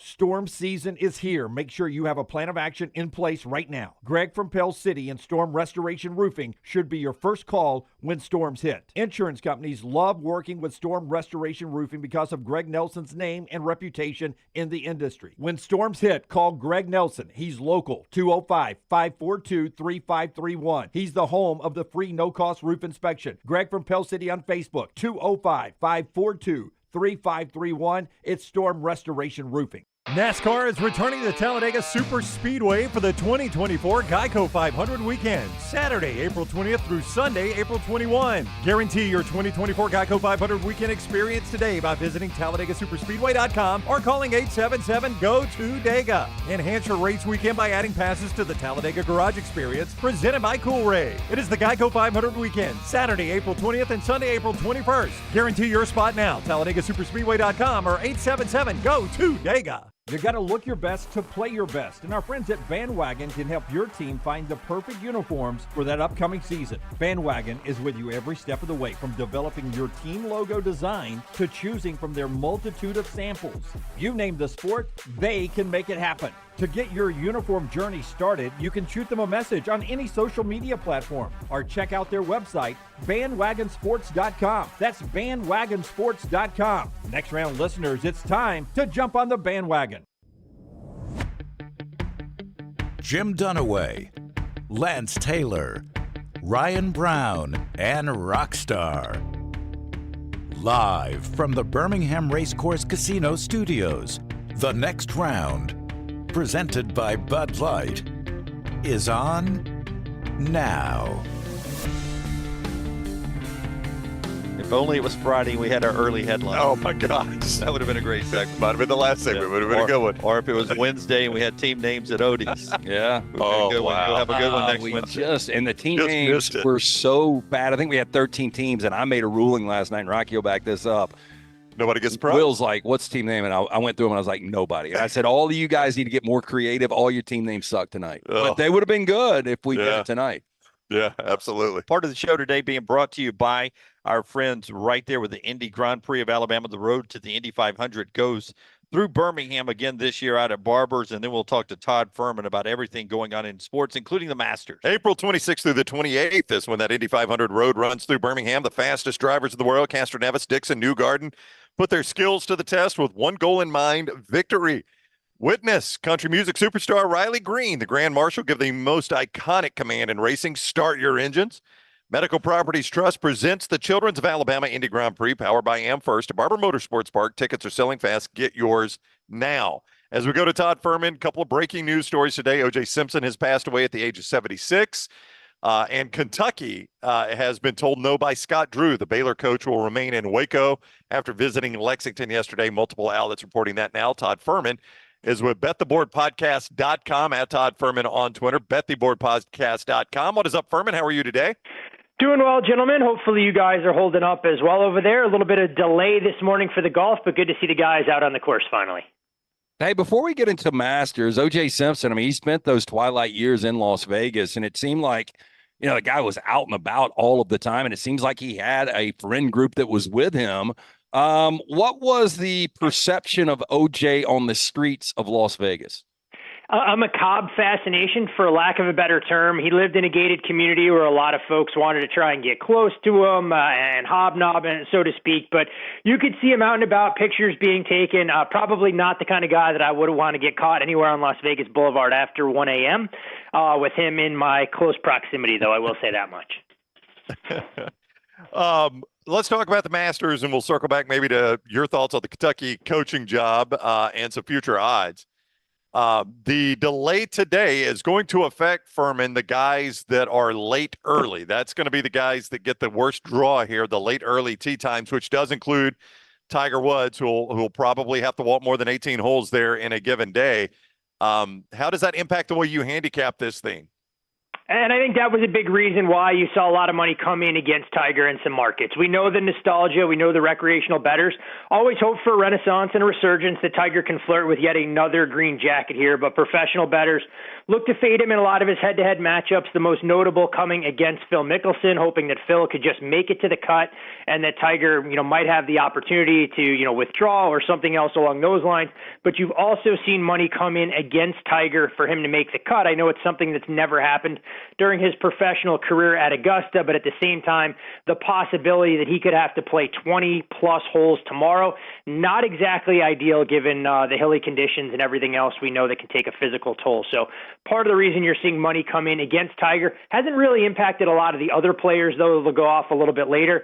And there is a school of thought that for some of these guys, if you can build momentum late today and come back early tomorrow, that it may actually bode well for some of them in better weather conditions. Yeah, it's the late early guys. I think I said early late. It's the late early guys, obviously, that will pay the price. I wanted to clear that up. Fuhrman's podcast on this golf is an amazing thing, and you can get him at Bet the Board Podcast on that and everything that he does throughout the year. It's always great work. I love John Rahm coming back to this. I saw him described as Darth Vader. He won it on Seve's birthday last year. Everybody held him up on his shoulders, and then he goes to live, and now he's back at the Masters as the defending champs. Hard to go back-to-back at the Masters. Tell me about John Rahm in this thing. Interesting. He's been one of the more polarizing players out there because I think a lot of folks were hoping that his numbers were going to drift a little bit further. He's going off right now at about the same price that he did last year when he donned the green jacket, and you can make the case that his form was significantly better. He was a lot more locked in, not making some of the comments that we've seen over the last few weeks about almost insinuating that he's a little bit disappointed in the kind of atmosphere that's been created, talking about how LIV needs to go to a 72-hole format to try and give them a little bit more credibility that the best players are winning. So if you come in with the weight of the world on your shoulders, sometimes it can go one of two ways. And as a result, you're seeing bettors look to fade him with some of the top names in the sport, and you're also seeing him take a little bit of boom or bust type money in the outright market, despite that short price in that 12, 13 to 1 range. If you do shop around, you may even be able to find him as high as 14 or 15 though. Fuhrman, I like Scott Scheffler. I like him to win this, but these odds, I mean, the shortest odds in Augusta in 35 years since Greg Norman, I think in 1989, at least I read that earlier. And he's only got one major championship. I know he's playing incredible golf, but a couple of things, I don't think you get a lot of value out of Scheffler at +4 or +5 to 1. And then what happens if his wife does get into labor or go into labor and he WDs? Well, that's the whole thing. In golf, it's always important to read your house rules, and most books, as soon as a player tees off on that first hole, all bets are action, whether they be outright or head-to-head matchups. So if you withdraw at the end of a round or anything along those lines, if you're betting on or against those players for the 72-hole format, those bets become action. Now, of course, if you're betting them on a day-to-day matchup situation, that may be a better approach for either Sam Burns or, of course, Scottie Scheffler, if either one of those two were to withdraw. But as far as the outright price, I mean, we're talking about Tiger Woods territory with a number this short. And to your point, Lance, you mentioned the fact that, Scottie doesn't have a ton of majors on his resume. The form has been outstanding, and he's one of the sport's best ball strikers. But if that putter goes away, I mean, this is a real problematic for him to try and go out there, run away, and hide. Even when he did win the green jacket, there was a little bit of wobble on that back nine, and he came in with a comfortable lead. So I think it opens up a path for some win equity elsewhere. But at the same time, it has been interesting because you see Scottie Scheffler getting bet in his head-to-head matchup against Rory McIlroy. That number has leaked out against Jon Rahm as well. And the only one that Scottie's not taking money in the market in terms of a head-to-head that I've seen is against Xander Schauffele, who is quickly becoming one of those public favorites, despite being another guy that really hasn't shown that closer mentality. Todd Fuhrman is with us, bettheboardpodcast.com, bettheboardpodcast.com, at Todd Fuhrman on Twitter. Good on every single sport, but he's got a lot of Masters stuff up right now as they are just now teeing off in Augusta. bettheboardpodcast.com to get all of that. To the extent you're willing to share your pick for winner and maybe a dark horse. And I don't want you to spoil anything. If people need to go to Bet the Board Podcast, just tell us. But if you got a winner and a dark horse that you would like to play here. No, there's a lot of great stuff on that podcast. Still time to get in on some of those head-to-head matchups. For those folks who want to try and do so, encourage them to check it out. For me, golf betting in the outright market is a little bit different. In terms of thinking who I believe is going to win is different than my bet. So I've taken some shots with guys whose numbers have really drifted out compared to what you've been able to bet them in the past. Joaquin Niemann made my card at a price right around 28 or 30 to 1. Have a little bit of Patrick Cantlay and Victor Hovland, despite their recent run of poor form. I mean, these are guys that people were betting last year in that 20 to 22 range. You're now able to pick them up at 40 or 50 to 1. It almost reminds me of DJ a handful of years ago when people wrote him off, and also a little bit of Colin Morikawa on my card at 60 to 1. Again, not necessarily the guys that I think can go out there and win it, but it's all about numbers and prices. And for me, guys, it doesn't bother me. I don't have the outright winner. I just won't take a short number if I don't think it's apropos. Let me ask you about Hideki, because I don't know, can you make a bet of him finishing in the top 20? Because he's done it 8 of 9 years and he's won one of these things. He plays this course very well. Some people I was reading, they call it boring to watch, that he's so mechanical out there. It is a little bit, but he's in great form too. Yeah, but tell me what you think of Hideki going into this tournament. I think he has great prospects, and he's a guy that actually just missed my outright cut card, mainly because I didn't grab a number that was available last week when he was in that 25 to 30 range. You're now seeing his price widely available around 16, and that was just a little bit too short for me. But I can tell you that when you look at Matsuyama and his numbers, I mean, those figures don't lie, and it's part of the reason that we've seen him getting bet actually in a head-to-head matchup that had some limited availability against Jon Rahm, and also seeing him take a little bit of money against Jordan Spieth in that head-to-head matchup. Open right around pick'em, Hideki out to -125, -130, and part of what contributes to that is Jordan Spieth talking about how he's dealing with a little bit of a wrist issue. Take that for what you will, but that's where you're seeing a little bit of love for Hideki, and he has actually been, one of pro bettors' favorite golfers to try and back. They just cut it off at around 20 or 22. I laid UConn in the second round against Northwestern, but then I got stubborn and I played the do factor and I had San Diego State, loser. I had Alabama, loser. I had Purdue, loser. I've never seen this where you win back-to-back national championships and you cover all 12 games. I mean, I thought the numbers were fair. I thought 6.5 against Purdue was a good number. I thought 11.5 against Alabama was a good number, but you just couldn't put these numbers high enough. How bad did Books get beat up on this UConn team? And not a great situation by any stretch of the imagination. When you have a back-to-back national champion that goes out there and covers all 12 games in the process and does it in relatively easy fashion with the gear that they showcase in the second half in a lot of these games. And when you look at some of the numbers as far as this year's NCAA tournament overall, favorites finished the tournament 39 and 28 ATS, the best mark that they've produced going all the way back to 2008. Favorites end up going 6-1 against the spread in the Elite Eight or later. It's the best mark that they've accomplished since 1981. Favorites of 8+ go 20-5 against the number. That's the best ever in NCAA tournament history. And when you look at the top 3 seeds, if you wanted to bet the blue blood, so to speak, 21-10 ATS versus seeds at 4 or lower, the best mark since 2009. So you talk about eating chalk in this tournament, it paid dividends, and no greater illustration than what UConn was able to do en route to that back-to-back national title.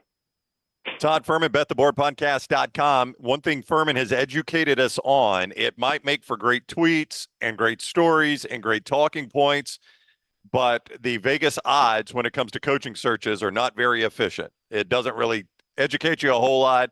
You can't get a ton from it. With that said, Fuhrman, Scott Drew out at Kentucky. Nate Oates has publicly taken his name out. Dan Hurley, everybody around him says no shot. What do you think happens with Kentucky? Is there anything you can glean from what the Vegas odds, any of the guys that are remaining on those odds? You know, it's pretty wild because I think yesterday when rumors started to circulate, Scott Drew was going to be the guy. You saw most books pull those numbers off. So if we go back a little bit, when they had some of the prices that are out there, I had seen Richard Pitino's number shortened substantially. Feels like a real weird move if that's the direction they're going to go in. If you can't get the old man and bring him back, to bring the son who has a checkered past as head coach in terms of being at Minnesota. I know what he's accomplished in New Mexico is impressive. But I think the next set of groups that they'll look at, you have to consider Billy Donovan was relatively high up for them. Maybe you kick the tires again on Danny Hurley until he tells you absolutely not. Mark Pope has, of course, that Kentucky blue blood in him, having been a part of one of the best Kentucky teams of all time, and then maybe even make a call to Kelvin Sampson, knowing that he hasn't been able to get over the hump down there in Houston, and maybe this is an opportunity for him to win that elusive national championship. So should be fascinating to see, but honestly, guys, I thought Scott Drew was going to be a done deal, but I guess when you spend 20 years in Waco and have built that program up, he feels extremely comfortable in being able to dominate the Big 12 going forward, knowing that dealing with Kentucky politics can often be a big-time deterrent. Yeah, I know this is not going to happen, but why not Rick Pitino? You mean old Rick, not Ricky, yes, not Ricky. the senior. I mean, he's at St. John. That's he obviously how still wants to coach. He's obviously still a good coach. Why not Rick Pitino? I think that would be real interesting, and it would definitely make for a ton of fanfare. Now, of course, the one thing working against him, he is in his early 70s, so maybe Kentucky's a little bit worried about that. But I also think it's a little bit of feeling scorned in some capacity, given the way that relationship soured over the years. But I think from a Kentucky team who wants to be relevant, I mean, Pitino didn't lose his touch. I mean, St. John's gave UConn the toughest game that they had down the stretch during the month of March, coming up just short by 5 points, and he really hadn't had a chance to build his roster. So it'd be a call that I would make, maybe sign a short-term deal and hope that you can figure out a succession plan to be able to make that happen. But I'm not sure Kentucky wants to go that way, but I think that's what every college basketball fan should want, just for the theater that would be behind it. It would be theater, that's for sure. Are we going to lose prop bets eventually in gambling? Like Jonte Porter is facing a lifetime suspension in the NBA because maybe he was manipulating some prop bets, and there are governors and the NCAA president wants to eliminate it from college sports. Do you think prop bets in individual sports are something we're going to lose down the road? I don't think we'll lose them, but you guys, and for all the years that we've been doing this, I'm always an advocate for legalized sports betting and increasing the betting menu. But I do think sometimes you get to a point where it's diminishing returns. And the fact that people see this as a huge surprise, when we're talking about role players on a lot of these NBA teams or even in some of the other sports, the NFL is kind of the one outlier because people have that familiarity with a fantasy standpoint. You know, what recreational bettor is walking to the window trying to bet points, rebounds, and assists for Jonte Porter? You should focus on the superstars for most of the time. If you want to expand the menus during the playoffs, then by all means do it. But this is also what these books create. When you're unwilling to take actual limits from bettors, they're going to get creative and try and find unique ways to get down on some of these markets. But for all the stories about, oh, it was a 4 or 5 figure bet that came in here, immediately, if that's the case for a second-tier player in any sport, it should raise red flags. And these are bets that should have been pulled off the board. But again, when you have a lot of automation going on and you don't have people that are equipped to properly handle risk these days, for a lot of these sports books, this is the bet they've made, and unfortunately, it's one they're going to lie in. Now, in terms of the college props, I think that's something that'll be a little bit different. Louisiana ruled that they wanted those off the board as per their gaming control board as of August 1st, and you can understand that being a little bit of a different Pandora's box than professional athletes. But look, as we begin to blur the line between NIL with college and pro, this is the world we live in now, and I think all leagues have to be more transparent, and they have to put some of those protections in place to educate players on some of the potential pitfalls that are out there as well. All right, he is Todd Fuhrman, bettheboardpodcast.com. They've just started at Augusta. A lot of the stuff he has there for the Masters at bettheboardpodcast.com is still good, so don't be freaked out that they've started. You can still go listen to all of that and maybe still do well in your pools or your daily fantasy, whatever you want to do there. bettheboardpodcast.com. Always good, Fuhrman. We appreciate you coming on a day early. It feels like Friday talking to you. That's what I was going to say. The weekend gets here before we're all ready for it, but it is Masters weekend. So enjoy, guys. Best of luck with all your bets this weekend. All right, buddy. Thank you. Fuhrman with us on the JohnstonRVCenter.com hotline. And our show being brought to you by Storm Restoration Roofing. While I was up at our station before I came down here to slice and tree limbs down all in the parking lot. If you had some storm damage last night, go see the guy you'll see on your screen here, Greg Nelson, Greg from Pell City Storm Restoration Roofing. Use that number or very easily contact him on Facebook. Greg from Pell City on Facebook, and you can contact him that way too. No obligation, free roof inspection, really good after a storm, or if you got an aging roof, he can replace that roof, does storm damage and everything. Check it out. It's Storm Restoration Roofing. Greg from Pell City on Facebook, A+ rated with a Better Business Bureau Brownie. Morgan in the chat room says, Dunaway, you lived in Kentucky. You know they don't like that Louisville connection. They are not as forgiving. The fact that Pitino went to Louisville afterwards would impact him how, you think? Ooh, very much so. We had Buzz Baker on yesterday who said that just now is Pitino showing back up at Keeneland in Lexington or Churchill Downs and not getting ragged by Kentucky fans. It has sort of died off a little bit. But he took them from probation and made them relevant, won a national championship, built a team that Tubby Smith won a national championship with, then went to Louisville and won a national championship with. It'll never happen. I was just asking why not, because if you start getting too far down the list, that guy's still he's old, but he's a really good basketball coach. I think when you start getting down the list, I think Chris Beard's going to be that target now, and I think there's a good chance Beard would take it. But, Bruce Pearl is a guy that Greenberg mentioned on Monday morning, and Bruce is not leaving Auburn. Whoa. No, I'm just saying that the guy is loyal to Auburn. He's had chances to leave. He's got to listen. But he's done enough at this point in Auburn. Auburn fans, I don't think that they would. I don't know how upset they would be upset that they would lose Bruce Pearl, but I don't think they would be upset at Bruce Pearl for taking this step. I just think Bruce has 2 more years. That's the number that keeps popping to my head. 2 more years. Why go restart somewhere else if you only want to? Because that might give you 5 years. Well, maybe he only wants to coach 2 more. Well, he may. Now, you were gone. You had gone to your flight Tuesday when Hoke came on. Right.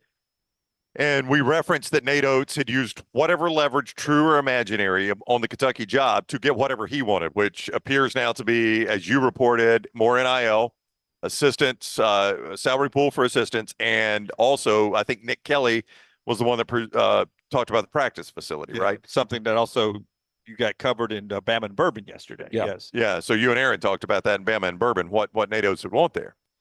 Up at Roll Tide Pods Disrupt the Media, if you want to go check that out. If you're Bruce Pearl, though, and we ask Hoke this, like, hey, if Bruce did the same thing, like if his name gets circulated and he lets it float out there for a little bit to use some leverage, what would he get? And Pearl and Hoke very quickly said 2 things. Number 1, practice facility. Apparently, even Neville Arena is being shared with volleyball and women's basketball. 100%. Yeah. So practice facility, 100%. And I had already said this, but with that, what do you think the second one was? Well, I mentioned it on the air the other day, in writing, that Stephen is the coach. What Hoke said. He's got a verbal commitment already, but he doesn't have it in writing. And people, positions change, and people around him are telling him having a verbal writing is not going to do you any good. You need it in verbal. You need it in writing for it to happen. If I'm John Cohen, or you guys be John Cohen, I'll be Bruce Pearl. In a heartbeat, I'd give it to him. And I walk in and say, look, Kentucky's contacted me. I just want to give you a heads up on that. I'm going to listen. I mean, it's Kentucky, John. You get it. I'm going to listen. And then you're John Cohen. You're Bruce. What makes you stay? Well, I need the practice facility, and I need something in writing. Stephen is my replacement. You do it in a heartbeat if you're John Cohen, right? If you're obviously Stephen wants that job when his no father doubt. leaves, but do you want your dad to strong arm the athletic director into getting you that job? I mean, I don't care. I mean, yeah, a lot of people wouldn't care. I'm just asking you guys a question. I feel like my dad strong-armed me onto the 11-year-old All-Star team one time. Well, I've always said this. And I had a hell of a summer. That's a lot like being the Auburn basketball coach. Yeah. I don't have any ill will to somebody that was born into a Fortune 500 company. Right. Good for them. Stephen obviously works his ass off, and he's put himself in a good position.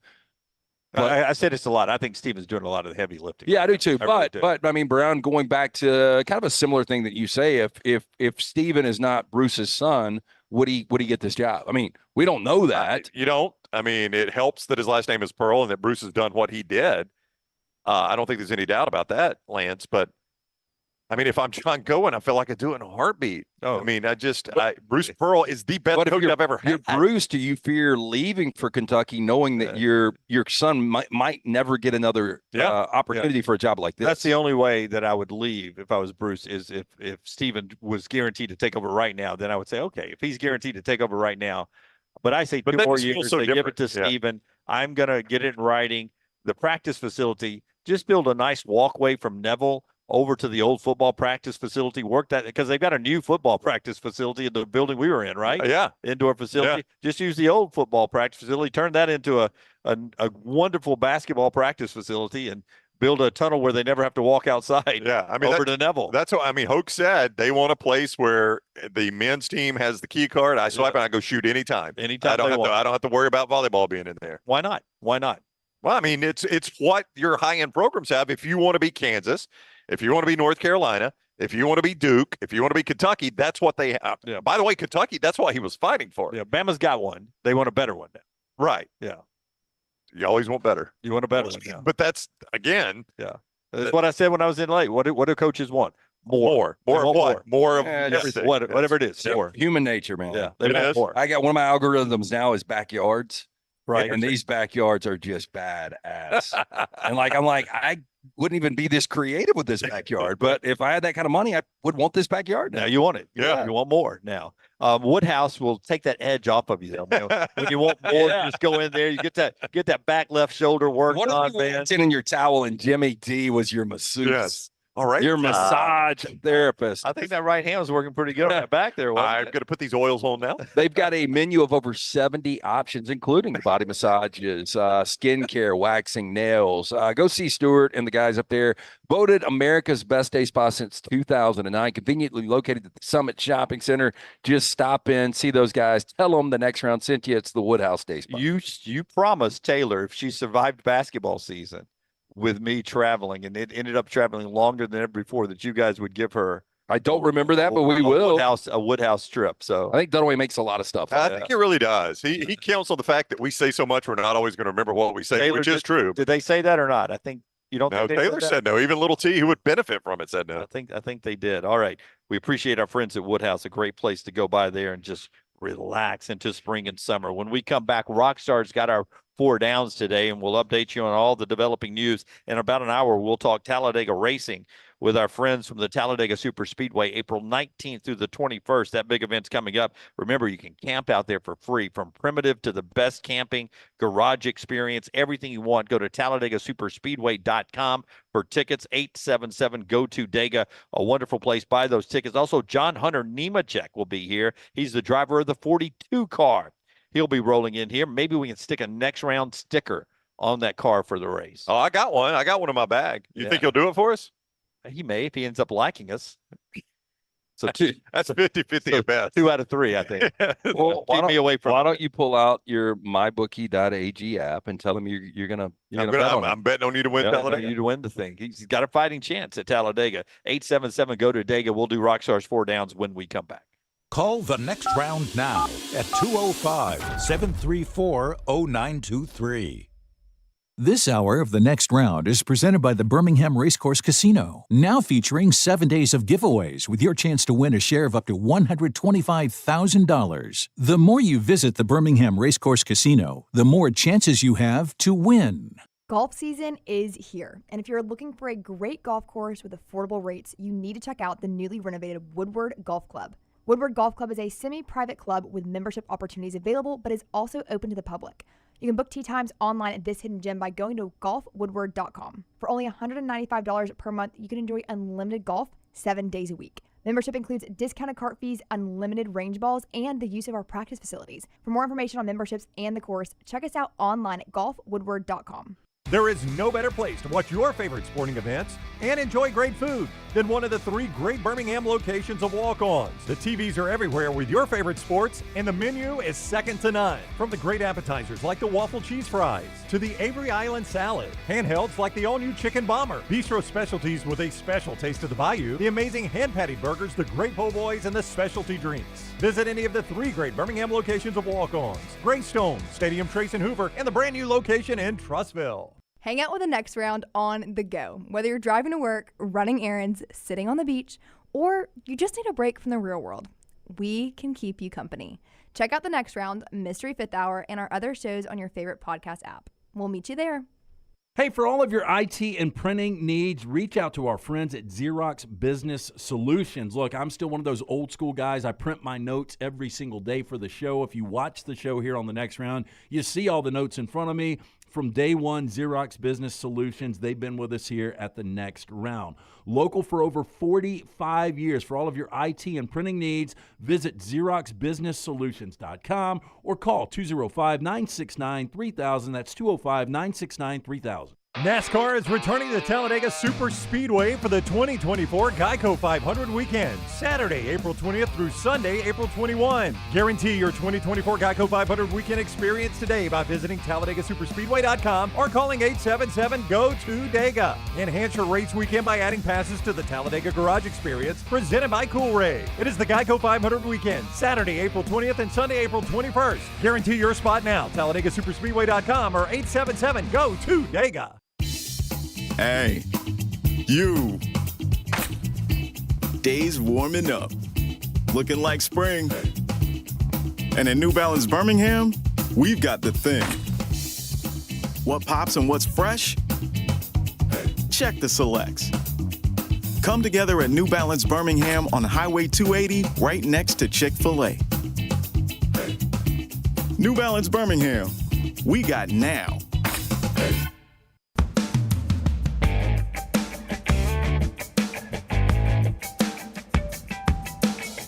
Back with you from wonderful Slice in Vestavia, one of the great lunch and dinner places in our area. 5 locations now all over with our friends at Slice. They bring us 4 downs in just a second. We'll hear more about Slice. But Johnston RV Center gets you on the road. Brownie, one note before you tell me about Johnston RV that I just want to tell you about that maybe we can go on the road one time and catch a UFL game with the Birmingham Stallions or something. They started on the road in Arlington. Great place to go on the road. They won 27-14. Then they were up in Michigan outside of Detroit where they won 20-13. So they're 2-0. Now they do their home opener Saturday night against the Memphis Showboats down in Protective Stadium. Take that RV and camp out. Tailgate down at Protective. Skip Holtz, the best USFL coach in history. Oh, yeah. Yep. He won both championships and off to a 2-0 start in the new league. Johnston RV Center has repriced their entire lot, both lots there, and they are so confident that they're giving you the lowest price that they will beat any price nationwide on a comparable RV. I-65 exit 304 in Coleman, 334 in Decatur is where you can see the prices. Also online, johnstonrvcenter.com. You bring them the price, they will beat it on a comparable RV. And also RV warranty forever, lifetime warranty on everything you buy that is new and under 2 years of age, qualifying used, all of that right there at Johnston RV Center. Seymour, I-65 exit 304 in Coleman, 334 in Decatur, and always online, johnstonrvcenter.com. Okay, I love this, Rockstar. Before we get to your 4 downs, you'll appreciate this because you're not a guy that's afraid to take his shot either. A 51-year-old man in Germany, I'm not going to be able to pronounce his name, so I won't even try. He worked at a modern art facility. All right. He gets fired because he hung a piece of his work in the modern art facility, hoping that someone would come and buy it, and it would sort of jumpstart his painting, his artistic That's career. actually pretty funny. All he did was there was an empty hallway. He drilled 2 holes and hung a painting, 2 feet high, 4 feet wide painting of his. Right. And somebody noticed it, and he got fired. Now, this is modern art in this facility. They've got Picasso and Dali and all the greats in there, but they also have some of the work of Flatz. He's a performing artist in there, F-L-A-T-Z. So I did a little research on him. He did these 2 things, and they're going to fire this guy for hanging 1 painting in a hallway that had nothing on it. Right. A blank hallway. Okay. He hung 1 painting. They've got this guy's work in there. In 1979, he posed naked and had passerbys throw darts at him, and that was art. And they've got that piece of artwork in there. Wait, so he was naked, and he was a human dartboard, and then somebody painted him with the darts in him. Human dartboard, yes. Okay. In the 1990s, it's unique. He had 2 metal plates, and he was hung upside down, and he swung himself back and forth, banging his head on the metal plates until he collapsed. And that's hanging in the modern art world. Wow. Okay. But they fired Eye this of the guy. beholder, my friend. They fired this guy. Yeah, I mean, Rockstar, if you snuck an original into Black Jacket Symphony, what do you think would happen? I think immediately people would notice that this is not what we paid for. It's not Jimmy Buffett. No, what would the rest of the crew and band do? Yeah, they'd be a little thrown off. It doesn't work like A Star Is Born, where you talk about a song on the parking lot, then the next day you play it for 60,000 people. Yeah. It doesn't work like that. Perfect. Yeah. But if you such a cheesy moment. I mean, but if you went as you do sometimes, you blend songs together. If you went Cheeseburger in Paradise and then went into a little 2 Tickets to Paradise. Yeah. I would have a stern talking to by the boss, and probably take me down to Paradise City. Oh yeah, you could do a Paradise Trio, and then right back to Cheeseburger in Paradise Theater. Hey, Rockstar, I know this is a lot of work. Could you put that together for the lounge one day? So Cheeseburger in Paradise, 2 Tickets to Paradise, and Paradise City. Yeah, I'll be out May 9th. Yeah, we'll do it Saturday. With that, morning. We'll do it Saturday morning. With that, we're at Slice. They bring us 4 downs. They'll tell you about Slice in a moment. But Rockstar, we always start off with first down. First down. What is the longest you have gone without bathing? So my freshman year, we had Hell Week when we went through initiation. So dumb. I don't know if I'm sure they still have Hell Week. I don't know how much you can get away with now, but one of the things we had to do was basically manual work. Didn't sleep, and we couldn't shower for a week. Yeah, and I remember somebody had to go pick somebody up at the airport from Tuscaloosa, so I volunteered. And I went to my friend Rachel Belazic's house, and the first thing I did was shower. And I smelled like I could even smell myself. It had been like 5 days. Yep, I know mine. It was 5 days. And I was on that billboard raising money for Children's Hospital back in the 90s. Yeah. Well, I was outside, and the first night went down to 18 degrees, and I had no heater or anything, so I was dressed in very, the high I think was 34, down to 18 degrees. I was dressed in mountain climbing gear, thermal underwears that they wear when they're mountain climbing in strange parts of the world. So I'm up there, but I was harnessed in, and I'm afraid of heights. So I was not going to change clothes in 5 days. I was not taking that dang harness off. How scared were you to pee? I was scared, but I peed sitting down. I'll tell you that. I just hung her off. Wow. Yeah. I think we got probably shouldn't demonstrate. We got the picture without the demonstration. But after uncorked, I feel like everybody's seen everything. So we I mean, we had to fight to get that not to be NC-17 when Taylor put it up. So we went into the 50s. What happened on that? Well, it's not always spreading. Oh, that's short. That's part of Curb Your Enthusiasm in the final season. is like Leon did it, and then Larry to get out of basically an undressing at his club, wore the shorts like that and went in, and the guy was like, "Okay, enough." Is that what you did? I didn't know I was doing it, but yeah, it was late at night and wine was involved. But then it went up into the 50s the final 2 days, and I had that gear on, and I was just sweating underneath it. Yeah, but you wouldn't take the harness off, take any off? Nope, and that's when I decided I was going to ask Maggie to marry me, because she was waiting when I came down. All right, Thursday night at 10. Yeah. We went to her apartment, she let me jump into the shower, and That's the only time in my life I've ever, not in my adult life, I left a ring around the tub. Oh, I bet. In the shower. It was awful. It was disgusting. 5 days of sweat. I think, Rockstar, mine was the blizzard of 93 because our power was out in Indian Oaks, I think, for 48 hours, so you didn't have hot water. So there was no shower. So I would say, Rockstar, mine was only 48 hours, blizzard of 93. Yeah. There are sometimes, if I'm not going on the road, Rockstar, if I'm not going to a game or going anywhere, I will go a football Saturday sometimes where I just wake up, roll onto the couch and do it, and just sit there in my own filth all the way Got until to the final shower game. by 11 o'clock. That's right. If Corso puts on the headgear and I hadn't had a shower, it's a problem. Now, I will say I only take one shower on Saturday. No, I'm with you on that. Now, Rockstar, what was yours? 5th grade, we had to go to Wesley Woods, and the girls got to be in this facility that had indoor plumbing. The boys had to be sitting in these little cabins where you had to walk, I think, quarter to a half a mile to this bathroom that had pots and then group showers. I noped right out of that, so I went Monday through Friday, and I did not take a shower. Or I was like, I'm not doing that. I'm not taking a shower with other kids. No way. Oh, so 5 days. At camp, at summer camp? Yeah, that is hard. You know, at Montevallo, Rockstar, we had the communal shower where there weren't even dividers. It was a big room with 6 shower heads, and everybody, it was like a Portuguese movie. Like prison. Yeah. Nope. Second down. I said nope. What 2 items are completely normal but suspicious if bought together? Duct tape and rope. Yep. There's that. A shovel and lime. Yep. There's that. I mean, if I'm working at Home Depot and somebody comes in and all they've got is duct tape and rope and they look like they ain't been on a construction site in years. Yeah. Baby oil and handcuffs. What about what's a normal where can you purchase? buy? You can't even get that combo at Buc-ee's. I mean, where can you get that? I don't know, Spencer's.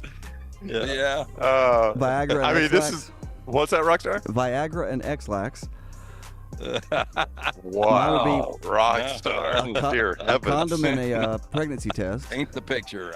Yes. You probably should have reversed the order there. Yeah. Roger in the chat room says zip ties and almost anything else. Third down. You get $100,000 and 2 months to be on vacation. What's your plan? The $100,000 has to be spent on the vacation for 2 months. Yeah, this wouldn't be tough. I've been looking into, I was supposed to go to Europe for the first time last May, and I'm looking into trying to put something together this year. But I would start in Iceland, and I would work myself across Europe.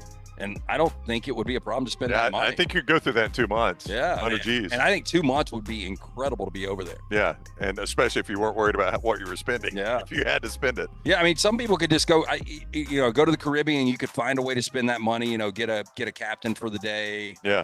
Do a bunch of different things.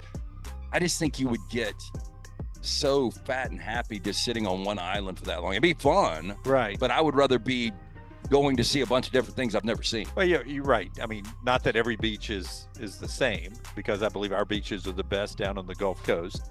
But when you're on the beach, you're doing sort of the same things you do no matter where you are in the world on those beaches. To take the tour through Europe and see all those iconic places one time would be the way to do it. To go to Rome, the museums, to go to ancient Greece, to go to Normandy. I mean, there's just so many things that you could do. I don't think you could, and I don't know. I've talked to people that have gone for a full month, and they said they still hadn't seen a lot of stuff. Yeah. Let me read up for my expense report. You could just follow Alabama through the NCAA tournament to the final. Is that about $100,000? He's already positioning himself. I talked about how much he likes to travel to go to a Stallions road game. I know, and Josh and RV. Mine would be a lot like Lance's, except I would do something Lance wouldn't. I would start in Ireland and Scotland and hit the traditional courses there, the golf courses there, like St. Andrews, Ballybunion, Carnoustie, all those that have hosted an Open Championship or consider the great courses. I'd probably do that in my first month, play as many of those as I could, and then my last month would be just a tour of Europe. So you get 2 months? You think you would go 100,000 would last you 2 months? Oh wait, no, I think it would last that in long. Europe. Yeah, I think it would. In Europe, I think you get by 50 grand a month. 60 days. So you're looking at what, $1,500 a day?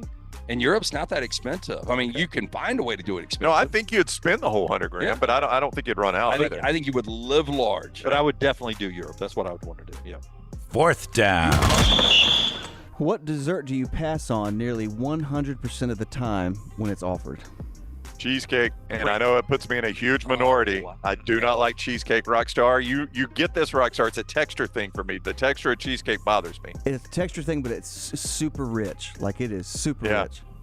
Oh, so good. Anything I love coconut cheesecake. for me. I don't really know of a dessert that I Cream would brulee. Can't stand it. Really? Yeah. I don't like seek it out, but if somebody's got creme brulee. Oh, you don't like creme brulee? No, I like I think that. it's got a really good taste. Yeah, I like creme brulee.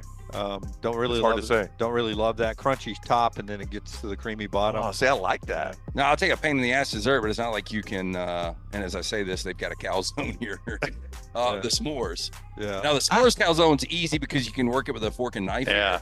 But like just doing the regular s'mores, the functionality of a s'more sucks. Yeah, pretty overrated for me. I'm not a big s'mores guy. Don't like that. I don't like where the bananas Foster. Don't like that either. Oh my gosh, how do you not like that? Yeah, I can't stand that. Oh, it's phenomenal. It's one of my favorite things about the Sugar Bowl is when you come back to the media hotel after the national championship game of the Sugar Bowl, they've got a guy there that's doing bananas Foster for the So for the media. It's so You good. hear this all night long. For years and I years go and through 2 or 3 years, times. and I never ate dessert. I know Brown is like Jack Taylor, my son. They like to eat dessert if they even get the opportunity. Every at meal. lunch. I'd like it at every meal. But so Jenny's salted caramel. It's very good. There's these ice cream sandwiches that I get at a local market that can't be touched. I've got to introduce you guys to those. And then the banana rum bread loaf from New York Butcher that Chili ate the entire loaf. Those In are the my foil, top 3 right in the now. foil, And man. the foil. Yeah. Remember, I don't know if I got that first before you, but You might have. I went in there and he was like, "Hey, have you tried our banana nut bread?" I was Lance like, the dog loves it. It was a bourbon one. It was fantastic. So Maddie's been talking to Jim about this. He wants to. He does fresh bread there too. Yeah. So he wants to introduce us to his grilled cheese and tomato. I'm in. Rockstar, which is yours? Is it cheesecake? No, anything coconut. I don't like pecan pie. I'll refuse that. Yeah. Coconut's a texture thing for me too. I'm not a big coconut guy. The grits on your teeth. It's nasty. I hate coconut. But I mean, how many people offer like coconut pie? I would pass. But on that might be it for me. German chocolate cake is a lot of coconut. I do like German chocolate cake. I don't like German chocolate cake. Your wife's German. She is.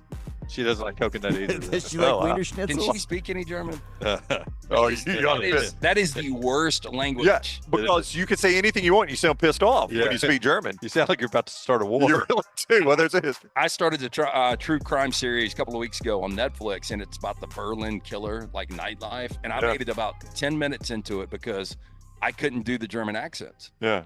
I got a friend. They were screaming at me. Yeah, I got a friend that speaks German. He lived in Austria for a little while, and he did that one time. He's like, give me any happy phrase. And I gave him the happy phrase. He said it in German, and he said it pissed off every time.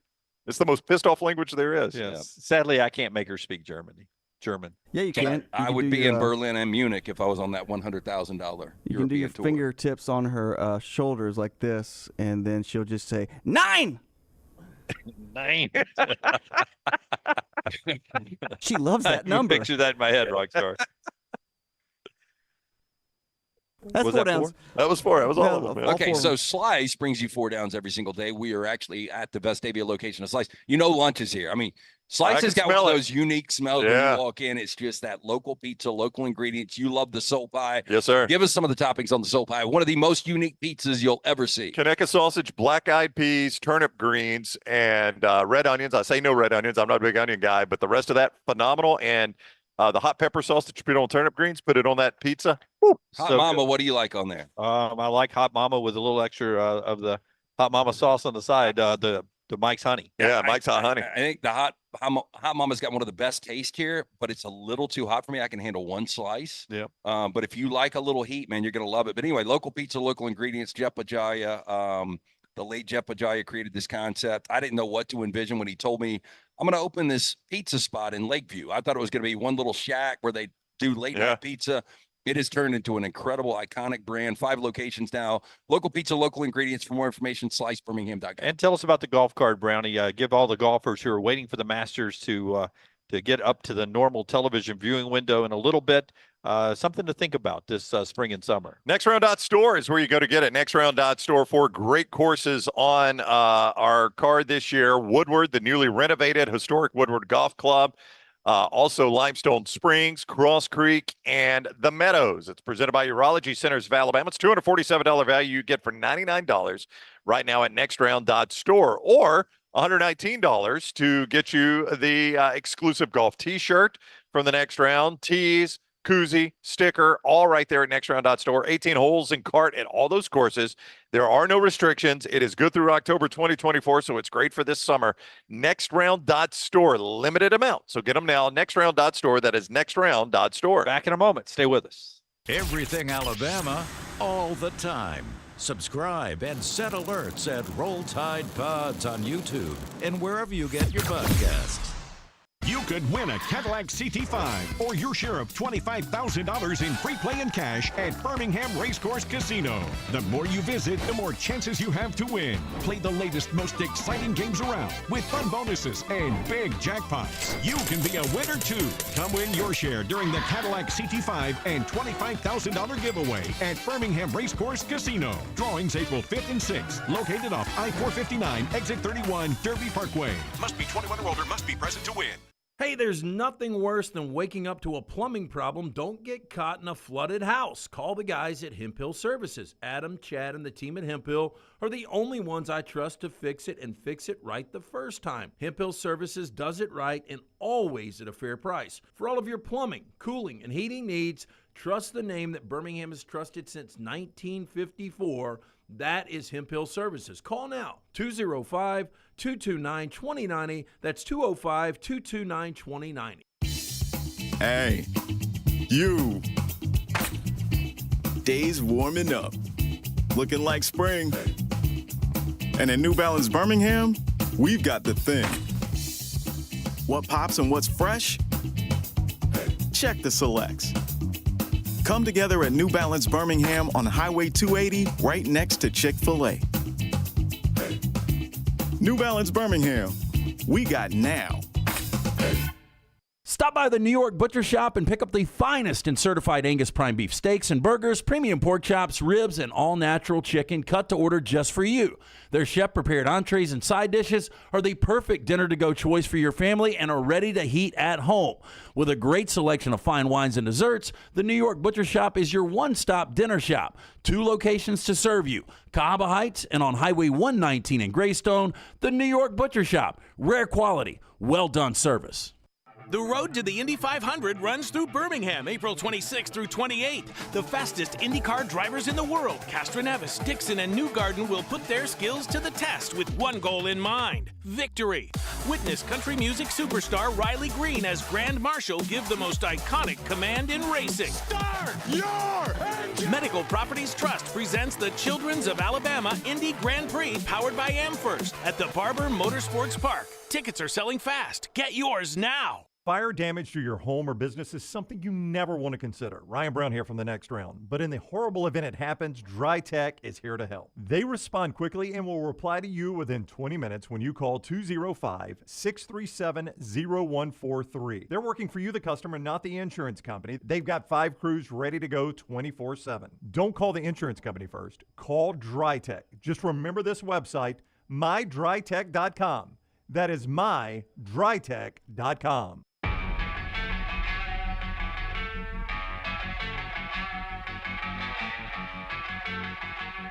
Back with you on the Next Round, a show being brought to you by our friends at Precision. One thing to give you before we get to the Precision Sports folks here is we're going to talk football in this segment, but tonight is the one of the more underrated, exciting nights in sports. Frozen Four hockey. You talk about a good event with a lot of excitement. Frozen Four hockey tonight, ESPN2, 4:30 and 7:30. Denver versus Boston University in the first game. Michigan versus Boston College in the second game. There's a chance you get a little bean pot for the national championship. Zero chance you watch a minute of that. If you get Boston University and Boston College. Are you kidding me? You don't ever watch the Frozen Four? I do not. Oh, I've never watched it. The excitement, you hockey I was fans out even in there. Vegas a couple of times for the Frozen Four, and I didn't even wager on the Frozen Four. There are 3 NCAA events that turn a profit. Now, keep in mind the college football are 4 now. I think college football playoff is not an NCAA event. The men's Final Four. I think now the women's Final Four. the College World Series and the Frozen Four. It turns a profit for the NCAA. Yeah, just really a fun time. Your headlines, Scott Drew staying at Baylor. Calipari introduced yesterday. OJ Simpson has passed away at the age of 76. We're going to talk some college football on the eve of Alabama's A-Day game in just a second. Precision Sports Medicine getting you back into your life, into your game. Whether it's work or play, Precision Sports Medicine is there for you. Orthopedic care better together. Make an appointment today when you need them. PrecisionSportsOrtho.com/2024. PrecisionSportsOrtho.com/2024. Whether you've tweaked the back, dunking basketballs with the kids in the driveway, playing pickleball, or doing yard work, they are there for you. They're wonderful people. I've used them. In fact, I'm probably going to see them again here pretty soon. PrecisionSportsOrtho.com/2024. PrecisionSportsOrtho.com. All right, so football news first. Bear Alexander comes out and denies that he's leaving USC. He says he's staying now. There had been reports from Adam Rittenberg and others that he was entering the portal. A lot of people think that he was in the portal, was going to enter the portal per Adam's report, and then USC maybe stepped up and paid some NIL money. Yeah, I think it was a shakedown. And Bear was good last year. He wasn't great. He was second on the team in quarterback pressures, but that is a defensive cog. D'Antlin now taking over that defense for Lincoln Riley. That's a big piece of it. So the NIL, and I don't know how they do it. I mean, Southern Cal's obviously got a lot of money. I don't know who their big players are behind the scenes. I seriously doubt George Lucas is throwing a bunch of NIL money out there, but who knows? Will Ferrell? But they could be. I mean, he's been involved, right? He stands on the sidelines occasionally. Yeah, but they've got a good NIL. Yeah, I would tell you that NIL is a problem in some places. It's a problem there, though. I mean, in a bad way, just real quick. And you heard Brock Hewer talk about this, like, they almost treat it like they're NFL players now, and they care more about their Gucci and Prada than they care about wins and losses. At least that's the way it seemed when they were losing 5 games last year. Oregon State's Damian Martinez, their great running back, is in the portal. And now he has caught some grief from Oregon State fans. And he says, listen, the NIL folks lied to me. I was supposed to get $400,000. And he says, I haven't got $100,000 from them yet. The Damn Nation, by the way, they're Beavers. Their NIL is called Damn Nation. Are you serious? Damn Nation. That's pretty funny. Said that they've delivered on everything they promised, Damian, including making a first quarter payment. The way they do their payments is they pay it in every quarter. And they said they made their first quarter payment. They didn't say how much it is. But they said that he is not telling the truth, that they have done everything they had promised the student athlete. Well, I just got a feeling, and look, he is really good, 2,000 total yards rushing in the last couple of years. I've got a feeling now that Jonathan Smith is on to East Lansing. If you want some good NIL money, he can go there. And maybe it's a Kenneth Walker-like situation coming from Wake Forest and what he was able to do for Mel Tucker in that really special contract year where they won 11 games. But Martinez is really good. Yeah, it's wild when kids have to, or when a school has to come out, or I guess in this case, a collective foundation and say, no, we've done everything we're supposed to do. You'll see more of that, by the way. Yeah, I mean, we're still very, very early in NIL. We saw it with, and I cannot remember the kid's name that left Florida, the big quarterback that said he didn't get everything he was supposed to get at Florida. I don't know why I can't say his name, and I apologize for that. But Jaden Rashada. Yeah. When he left Florida. Yeah, but that was like $6 million. Yeah, I know. I mean, that was an insane amount of money that he was supposed to be getting. And there was always that report that he did not get what he was promised from the Florida Collective, and it's why he left. You know, I heard a number a couple of days ago for an Alabama player, and I wasn't comfortable like throwing out. The number was $250,000, and I thought it was really low for a hoops player, right? But I will tell you guys off air of somebody that got. I don't know how to phrase this. I was blown away, though. It was not a massive program. I'll put it that way. Yeah. You can find this money. I know it seems difficult, and I'm sure Aaron Suttles would disagree with me because he works behind the scenes on it. Yeah.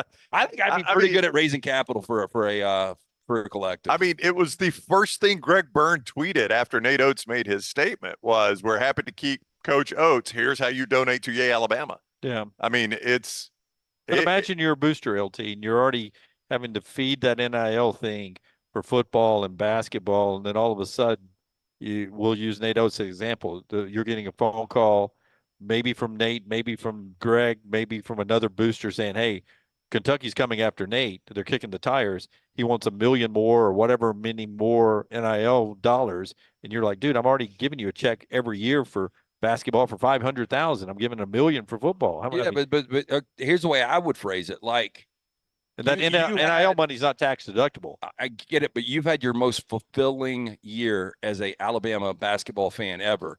And if you want to keep up, this is unfortunately the way it is. Yeah. But I also like to fulfill my stomach. I don't think those guys. I think the guys you're hitting up are guys that have a little disposable income that really aren't working about making ends meet. I get your point. But I would just say, do you want to lose this guy to Arkansas or LSU? You know, if you want to be back in a Final Four next year in San Antonio, guess what? We need to make sure we keep this guy. All right, quick break here, and then we'll talk some more Alabama football and NASCAR in the final hour of the show. Alabama's 8 days tomorrow. It's on national television, and you can see all of our coverage with Bama and Bourbon. That is on our podcast where LT talked to Aaron Suttles yesterday about everything going on in Tuscaloosa. It'll be fun to see Jalen Milroe, Austin Mack, and all those great young receivers on the field tomorrow at Bryant-Denny Stadium. The show being brought to you today by our friends at Michelson Laser Vision as we make it to the top of the hour. Look, everything going up in price, but not LASIK at Michelson Laser Vision. Dr. Jen Michelson, Dr. Mark Michelson, they've held this pricing steady for the last couple of years. Pre-inflation pricing. When you make the phone call that I made over 2 decades ago, 205-969-8100, ask for Amy. Tell her the next round sent you. Also ask about the pre-inflation pricing. I had the 2200 vision. I was legally blind without the aid of contacts. 2015 vision, better than 2020. Make the phone call that I made that changed my life. 205-969-8100 or michelsonlaservision.com. Back to Slice after this. Next Round is on demand now in the podcast section at nextroundlive.com. Storm season is here. Make sure you have a plan of action in place right now. Greg from Pell City and Storm Restoration Roofing should be your first call when storms hit. Insurance companies love working with Storm Restoration Roofing because of Greg Nelson's name and reputation in the industry. When storms hit, call Greg Nelson. He's local, 205-542-3531. He's the home of the free no-cost roof inspection. Greg from Pell City on Facebook, 205-542-3531. It's Storm Restoration Roofing. The road to the Indy 500 runs through Birmingham, April 26th through 28th. The fastest IndyCar drivers in the world, Castroneves, Dixon, and Newgarden, will put their skills to the test with one goal in mind: victory. Witness country music superstar Riley Green as Grand Marshal give the most iconic command in racing. Start your engine! Medical Properties Trust presents the Children's of Alabama Indy Grand Prix powered by AmFirst at the Barber Motorsports Park. Tickets are selling fast. Get yours now. Hey, Lance Taylor from the Next Round to tell you about one of our favorite places for breakfast, lunch, and dinner. That is Hamburger Heaven since 1982. Hamburger Heaven has been serving Birmingham's best hamburgers, cheeseburgers, French fries, hand-spun milkshakes, and sandwiches made fresh to order. All of their ingredients are fresh and prepared daily. This includes their beef, always fresh, never frozen, hand-pattied each and every day. For breakfast, lunch, or dinner, visit any of the 4 locations: Highway 280, Irondale, Gardendale, and Homewood. You never know what we're up to here at the Next Round. The easiest way to stay in the know with our antics and adventures is to follow the Next Round across all social media platforms at Next Round Live on Facebook, Twitter, Instagram, and TikTok. Whether it's Dunaway sleeping in the studio, Tim and Lunsford breaking down the latest movie release, or Game Day Chronicles, we are here to keep you updated on the latest sports news while, of course, having just a little bit of fun. Follow at Next Round Live across all platforms to join in. NASCAR is returning to Talladega Super Speedway for the 2024 Geico 500 weekend, Saturday, April 20th through Sunday, April 21. Guarantee your 2024 Geico 500 weekend experience today by visiting TalladagaSuperspeedway.com or calling 877-GO-TO-DEGA. Enhance your race weekend by adding passes to the Talladega Garage Experience, presented by Cool Ray. It is the Geico 500 weekend, Saturday, April 20th and Sunday, April 21st. Guarantee your spot now, TalladagaSuperspeedway.com or 877-GO-TO-DEGA. Golf season is here, and if you're looking for a great golf course with affordable rates, you need to check out the newly renovated Woodward Golf Club. Woodward Golf Club is a semi-private club with membership opportunities available, but is also open to the public. You can book tee times online at this hidden gem by going to golfwoodward.com. For only $195 per month, you can enjoy unlimited golf 7 days a week. Membership includes discounted cart fees, unlimited range balls, and the use of our practice facilities. For more information on memberships and the course, check us out online at golfwoodward.com. Jim Dunaway, Lance Taylor, Ryan Brown, and Rockstar. Live from the Birmingham Racecourse Casino Studios, the next round, presented by Bud Light, is on now.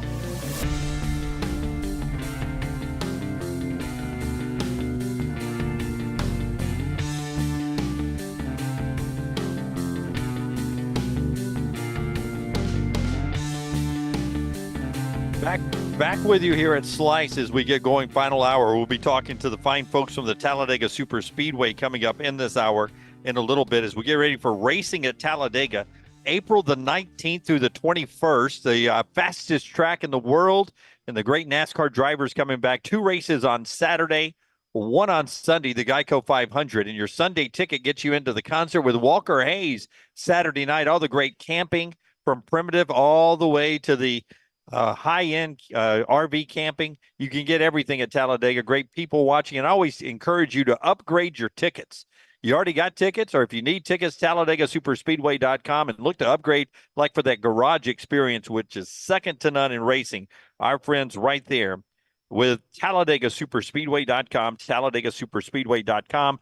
Brian Crichton and John Hunter Nemecheck coming up in our next segment. Right now, though, we want to start this hour brought to you by our friends at Champies with a little Alabama football. I keep saying, Kevin and a couple of people have texted me saying, you keep saying, this feels like a Friday to me because we're on the road. I keep saying the A-Day's tomorrow. Yeah, well, and we had Fuhrman. And we had too. Fuhrman on, who's a Friday guest. So I need to order you a Bud Light? The A-Day is Saturday. The A-Day is Saturday, which I thought was tomorrow, but this is only Thursday here as I'm still jet lagged back. Are from you Phoenix. going Saturday? I'm planning on being over there on Saturday to give us a little presence and to watch a little football. I will tell you this. I had an opportunity to do play-by-play again on the Crimson Tide Sports Network tomorrow night for Alabama #1 Arkansas, but my son has a concert down at UAB, so I had to say no thank you to that. So could have made a weekend up in Tuscaloosa, but I didn't get the chance to do that. But I wanted to ask you guys, which position group are you most comfortable with going into the next season? I think it's running backs. You know, we didn't see a ton of Justice Haynes, but you did see some meaningful carries in a college football playoff game. And then you hear about Jam Miller. I just think the running backs are going to be fantastic. I think there is a misconception when it comes to Kalen DeBoer's offense that running backs aren't utilized, and that's just not the case. 1,000-yard rusher last year. So I think running backs are going to be ultra strong. Yeah. Justin Haynes, Jam Miller, and a lot of people raving about Daniel Hill, the big 6'1", 231 running back who's maybe the most physical of the running backs back there. Who do you think will be the leading rusher? I think it'll be Haynes. Justice Haynes? Yeah. I asked this to Aaron Suttles a couple weeks ago on Bama and Bourbon. He hesitated. I think he really likes Jam Miller. I mean, who knows? I mean, it's a new, completely clean slate with these guys. It really is. It's hard not to go running back. I think they're going to be pretty good on offensive line, though, Dunaway. You do? I think there's 2 massive keys. Yeah. I think they're really obvious. Both tackles? Well, no, I think it's Brailford. If Parker Brailford comes back, you are going to have immediately the best interior because Booker's going to be back on the interior. Yeah, even though he said he's tried it. Yeah. Tackle, they're going to keep him. And if Caden Proctor does come back, which most people expect him to do, then I think the offensive line might end up being your best unit. Yep. Proctor had played well at the end of last year until he got hurt right before the Rose Bowl. Right. Now, he was not great in the Rose Bowl, but he was playing injured there. But as the year went, he went from a turnstile on the outside to actually a really good tackle. It was a pretty cool transformation to watch him as the year went. And that's what I am banking on. I am banking on him coming back. I don't think Parker Brailford is done. So I think they're going to be a pretty good offensive line.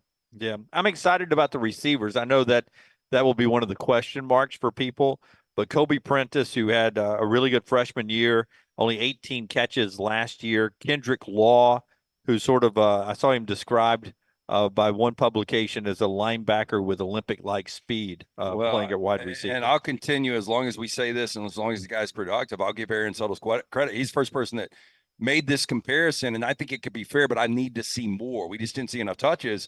But Kendrick Law could be Deebo Samuel. He can do so many different things. Yeah, and Jeremy Bernard, who comes over, knows the offense from Washington.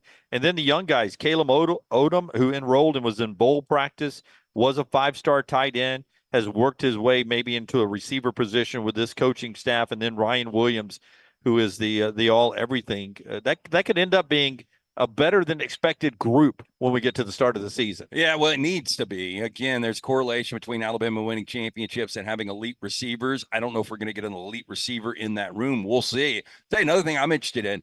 Jalen Milroe seems like he's going to be, you're obviously your incumbent starting quarterback. He looks like it's going to be his job. But Austin Mack, talking to people around the program, they say this guy can spin it. And they say when you look at him physically, he is the real deal. The first we heard about Austin Mack, the physicality was from Brock Ewart, our friend out on the West Coast. But I just can't wait to see Austin Mack. Brody says quarterback and the linebacker as well. He likes linebacker for Alabama. Lawson and Campbell back. Yeah. And, did I see Campbell's not going to play? It may not play Saturday. Spring game. Yeah, I think he had a black jersey on this past week or something. Yeah, but I would tell you, I like those two anchors there at linebacker. With a new defensive scheme, basically nickel all the time. That young secondary is going to be interesting. You bring in the two transfers from Michigan and USC. You got Malachi back. Malachi expected to be on the show with us tomorrow. Yeah, around 10:45. 10:45. Malachi Moore on the show. Damani Jackson is good from USC. I know, the first time he gets burned, I'll probably get tagged on some tweets. Yeah, you will. That's all right. But he has got a lot of experience. He's good. Malachi's Malachi. Defensive line. Well, I like Tim Smith and Jaheim Otis in the middle. I like LT Overton, who's come over from Texas A&M. But somebody off the edge and maybe a little bit more experience on the offensive line or a linebacker could be some portal. Yeah, are you going to have a Dallas Turner? It's hard to have Dallas Turner. It's hard to have, but it seems like they've had one every year for the last 15 years. Yeah, but you remember when Will Anderson was doing Will Anderson things, people were like, damn, who's that other guy? Yeah. Like, there wasn't an expectation. So you just assume the way they recruit, you're going to get one of these good edges.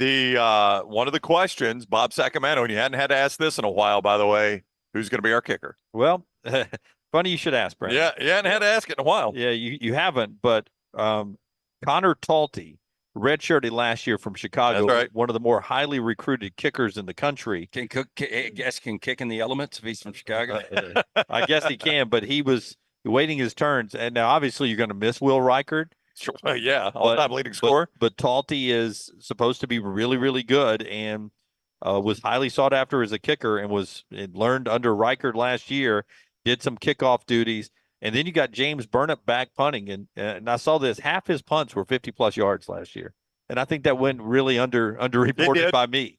Well, I mean, by all of us, because early on, Burnett, I remember thinking, how did Alabama go get the worst Australian punter? And I hate to say that about Burnett, that wasn't fair, but normally those Australian guys can boom it. He just didn't seem like he had the same leg as those Australian guys. But again, as the season went, that guy improved a little bit, and Shanked at least one at the Rose Bowl, though, didn't he? Yeah. And so, I mean, that's somewhere where they can be solid. So, I mean, if Talty, look, he's not going to be Will Reichard. There are very few Will Reichards out there. But if Talty is 90% of Will Reichard, I think you'd feel like you've really hit it there. Yeah, Alabama went on that run, from Van Tiffen, help me out, Phillip Doyle, Michael Proctor. I mean, there was a good run of really dependable 50-yard in kickers that could make those pressure kicks.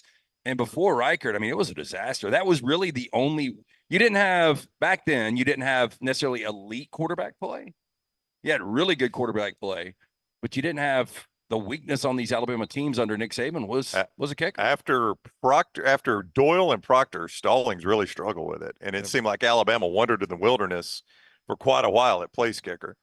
But this Talty kid, from what I'm told, is going to be really, really good. So we'll see. Not as it's a tough act to follow. Not really worried about that. Yeah, just the all-time leading scorer in NCAA football history. So that's Alabama football there. A-Day, not tomorrow, as I've said, as I first reported earlier. It's actually happening on Saturday. Champy's Chicken brings you this hour of the show. Highway 119 in Alabaster. Sterling and the crew will take care of you there. Brined overnight, deep-cooked southern fried chicken. Cooked to order, comes out popping hot. And don't forget the Mississippi Delta recipe tamales. It is Champy's Chicken Sterling, just a great guy, wonderful customer service. Check them out, Highway 119 in Alabaster. And also, LT, our friends at Gutter Cap. Tell us about Gutter Cap. Yeah, Stu, just an incredible guy. He's been doing this more than 20 years. It is a dirty, dangerous job. Leaves are always going to fall. Gutters are going to get clogged. You need to keep the gutters clean and free-flowing. The answer is Gutter Cap patent aluminum panel system. Fits over most existing gutters. They'll come out, clean the gutters one final time. Right now, 45% off the retail price. For the next round listeners out there, call 205-823-2212, guttercapbirmingham.com. Cap it, don't snap it. It is Gutter Cap. Dunaway, you can't birdie them all if you don't birdie the first three. First three, Bryson DeChambeau has done just that. No, I am not in the mood for a DeChambeau weekend. You don't want to see this happen? No. He'll settle down at some point. I don't think he's going to finish 72 under, Jim. But he has birdied the first three to jump out to a one-shot lead over Eric Van Rooyen, who has 2 under par through 7. Well, he'll Van Rooyen the tournament for me if Chambeau wins this thing. Jacksonville State great Danny Willett at 1 under par. He had it to 2 under at one point. I was watching because my YouTube TV wasn't working this morning on the Roku. Right. First world problems, but I was watching when I was getting a workout in Rich Eisen from yesterday. And I learned some really interesting things in this one interview, but they were showing a picture of the Masters dinner, the Champions dinner. Yeah. And they were basically talking about everybody but Danny Willett. It's like, they couldn't, I could just tell they had no idea who he was. Is there a chance that at some point in those champion dinners, somebody asked Danny if they get more water? Yeah. Hey, sir, just more water. That steak was just. Do you remember anything about, because Willett is from, where's he He's from? from England. Yeah. Played at Jacksonville State. I just remember that Jordan Spieth handed him a Masters. Yeah. Yeah. Was it fish and chips though? Oh, his dinner? Yeah. Oh, I can't remember. It's so stereotypical. It was Modest Pizza is what it was. Oh, hey, they would have loved that, buddy. We're here at Slice. We love our Slice friends. We're about to talk NASCAR racing when we come back. Show always brought to you by our friends at Slice. They bring you 4 downs, and we appreciate them hosting us today. We'll talk Talladega. You get the tickets at TalladegaSuperspeedway.com, TalladegaSuperspeedway.com, April 19th through the 21st, the Geico 500 on the world's fastest speedway coming up April the 21st. And one of the guys in contention, car number 42 driver, when we come back right here on TNR. Follow Rockstar on Twitter at RockstarBHM. This hour of The Next Round is presented by the Birmingham Racecourse Casino, now featuring 7 days of giveaways with your chance to win a share of up to $125,000. The more you visit the Birmingham Racecourse Casino, the more chances you have to win. The road to the Indy 500 runs through Birmingham, April 26th through 28th. The fastest IndyCar drivers in the world, Castroneves, Dixon, and Newgarden, will put their skills to the test with one goal in mind: victory. Witness country music superstar Riley Green as Grand Marshal give the most iconic command in racing. Start your engine! Medical Properties Trust presents the Children's of Alabama Indy Grand Prix powered by AmFirst at the Barber Motorsports Park. Tickets are selling fast. Get yours now. Hey, you. Days warming up, looking like spring. And at New Balance Birmingham, we've got the thing. What pops and what's fresh? Check the selects. Come together at New Balance Birmingham on Highway 280, right next to Chick-fil-A. New Balance Birmingham, we got now. The wait is over. Tonale has arrived. Beautifully distinctive Italian styling and performance. Come test drive the all-new 2024 Alfa Romeo Tonale plug-in hybrid at Alfa Romeo of Birmingham. The all-new Tonale offers best-in-class horsepower and torque, fastest 0 to 60 times in its class, plus best-in-class range with full electric charge. And best of all, qualified Tonale leasees are eligible for up to $7,500 EV tax credit factored into your lease. Hurry down to Alfa Romeo of Birmingham and experience the all-new Tonale. If renting is putting a dent in your bank account, here's your sign from the universe that it's time to buy a new home. And who better to help you through the ins and outs of home buying than our friends at Mortgage Right. With Mortgage Right, you don't have to worry about becoming a short-notice mortgage expert because they do all the heavy lifting for you. They're trusted mortgage professionals, and they'll help you choose the right mortgage option and stand by your side every step of the way. Visit mortgageright.com/TNR to buy before renting runs you dry. That's mortgageright.com/TNR. NMLS 2239, Equal Housing Lender. Fire damage to your home or business is something you never want to consider. Ryan Brown here from The Next Round. But in the horrible event it happens, Dry Tech is here to help. They respond quickly and will reply to you within 20 minutes when you call 205-637-0143. They're working for you, the customer, not the insurance company. They've got 5 crews ready to go 24/7. Don't call the insurance company first. Call Dry Tech. Just remember this website, mydrytech.com. That is mydrytech.com. Start your day online with our website, nextroundlive.com, for the latest videos, podcasts, and college football stories. It's also a great way to stream the show or shop in the Next Round store. Stay connected by visiting nextroundlive.com.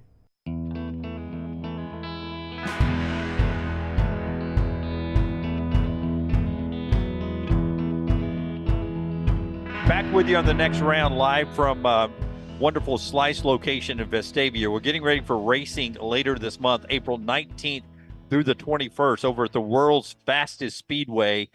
Brownie had a chance to try to climb the high banks in turn 1 to 2. Yep. Pretty steep, isn't it? It's pretty steep. The track president, Brian Crichton's right here. I was going to check and see if that was frowned upon before we brought it up. I mean, we're playing video of it, so Brian's seen it. That's how he does his workouts. You do suicides out there every day. You right? know what they say? What happens at Talladega stays at Talladega. True. So That's true. we're all good. Awesome.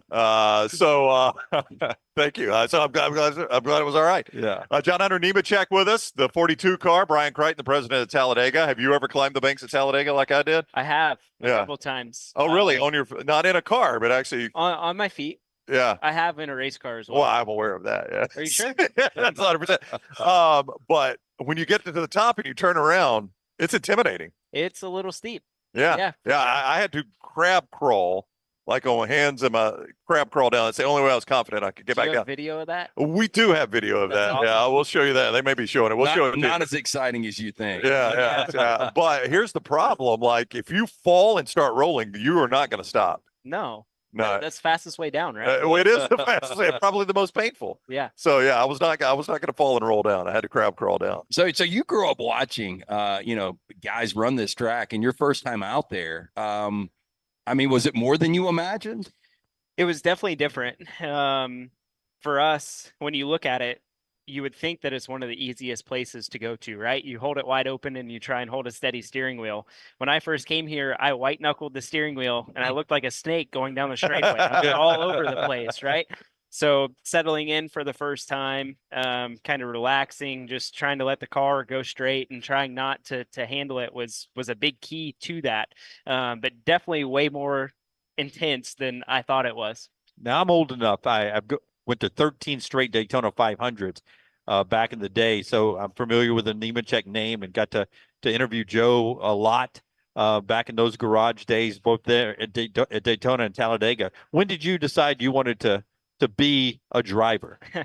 I always knew that I wanted to race. I just didn't know if it was going to be 2 wheels or 4 wheels. Have both in my background, and I think I was 11, 12 years old, somewhere in that area, where I decided that I wanted to get back away from motocross, back in a stock car with a roll cage around me and stick with 4 wheels.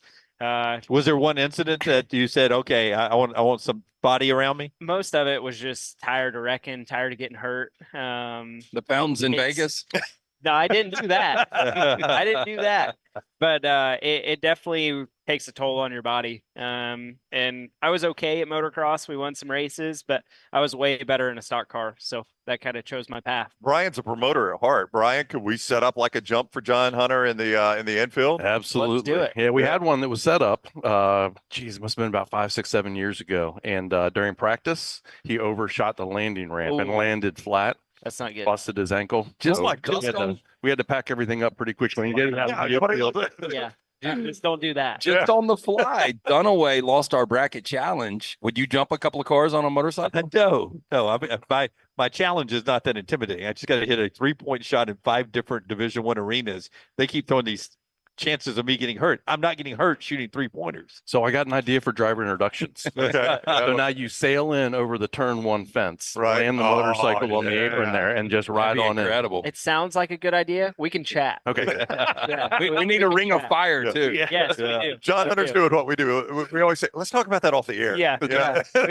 We can definitely chat about something like that. Trying to get commitment on the air. Yeah, for sure. On video. And some payment. Some reason to do it. Hey, the Gibbs family and the Gibbs Racing family, it's so well known in the sport and has such a great reputation. What's it like being on the inside? Yeah, driving for Coach last year was really amazing. Being able to be a part of that organization, and we've known the family for years. Obviously, growing up racing against Ty some, and kind of got close with Coy and Heather, and being able to be around that organization inside of it. Coach is a coach. That's his mentality, right? Like he coaches you all the time, and being able to have those discussions with him and pick his brain on a totally different subject, or mindset, you could say, from like Jimmy this year, right? Jimmy is not necessarily a coach. He has a lot of great information, a lot of great experience from how well he's done in the past and his success. So it's kind of different. But being a part of that organization was truly special last year. I don't think anybody's ever had that successful of a transition from one sport to another. Would you guys agree? And I was just going to ask you, I mean, you're obviously young. We watched him coach and win championships. When did you realize how deep his football background was?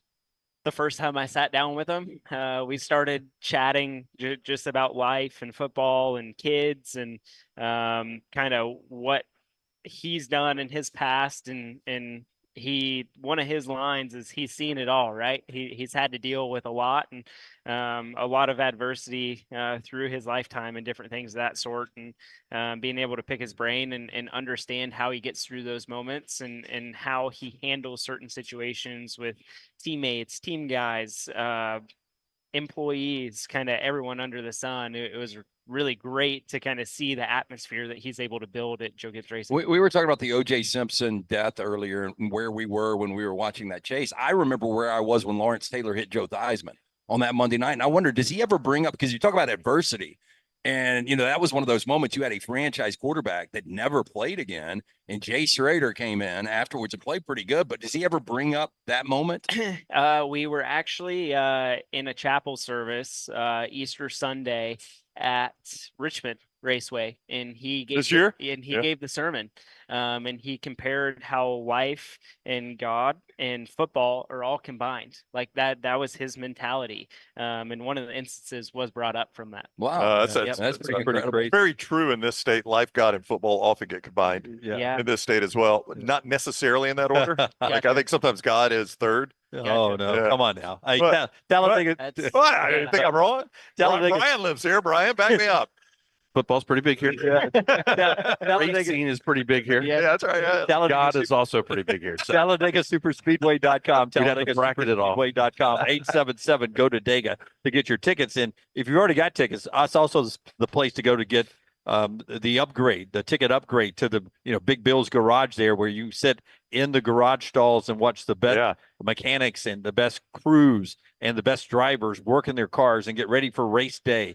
Sometimes in the appropriate time, even talk to them a little bit and learn something. But having that access at a place like Daytona and then here at Talladega, that's got to be great.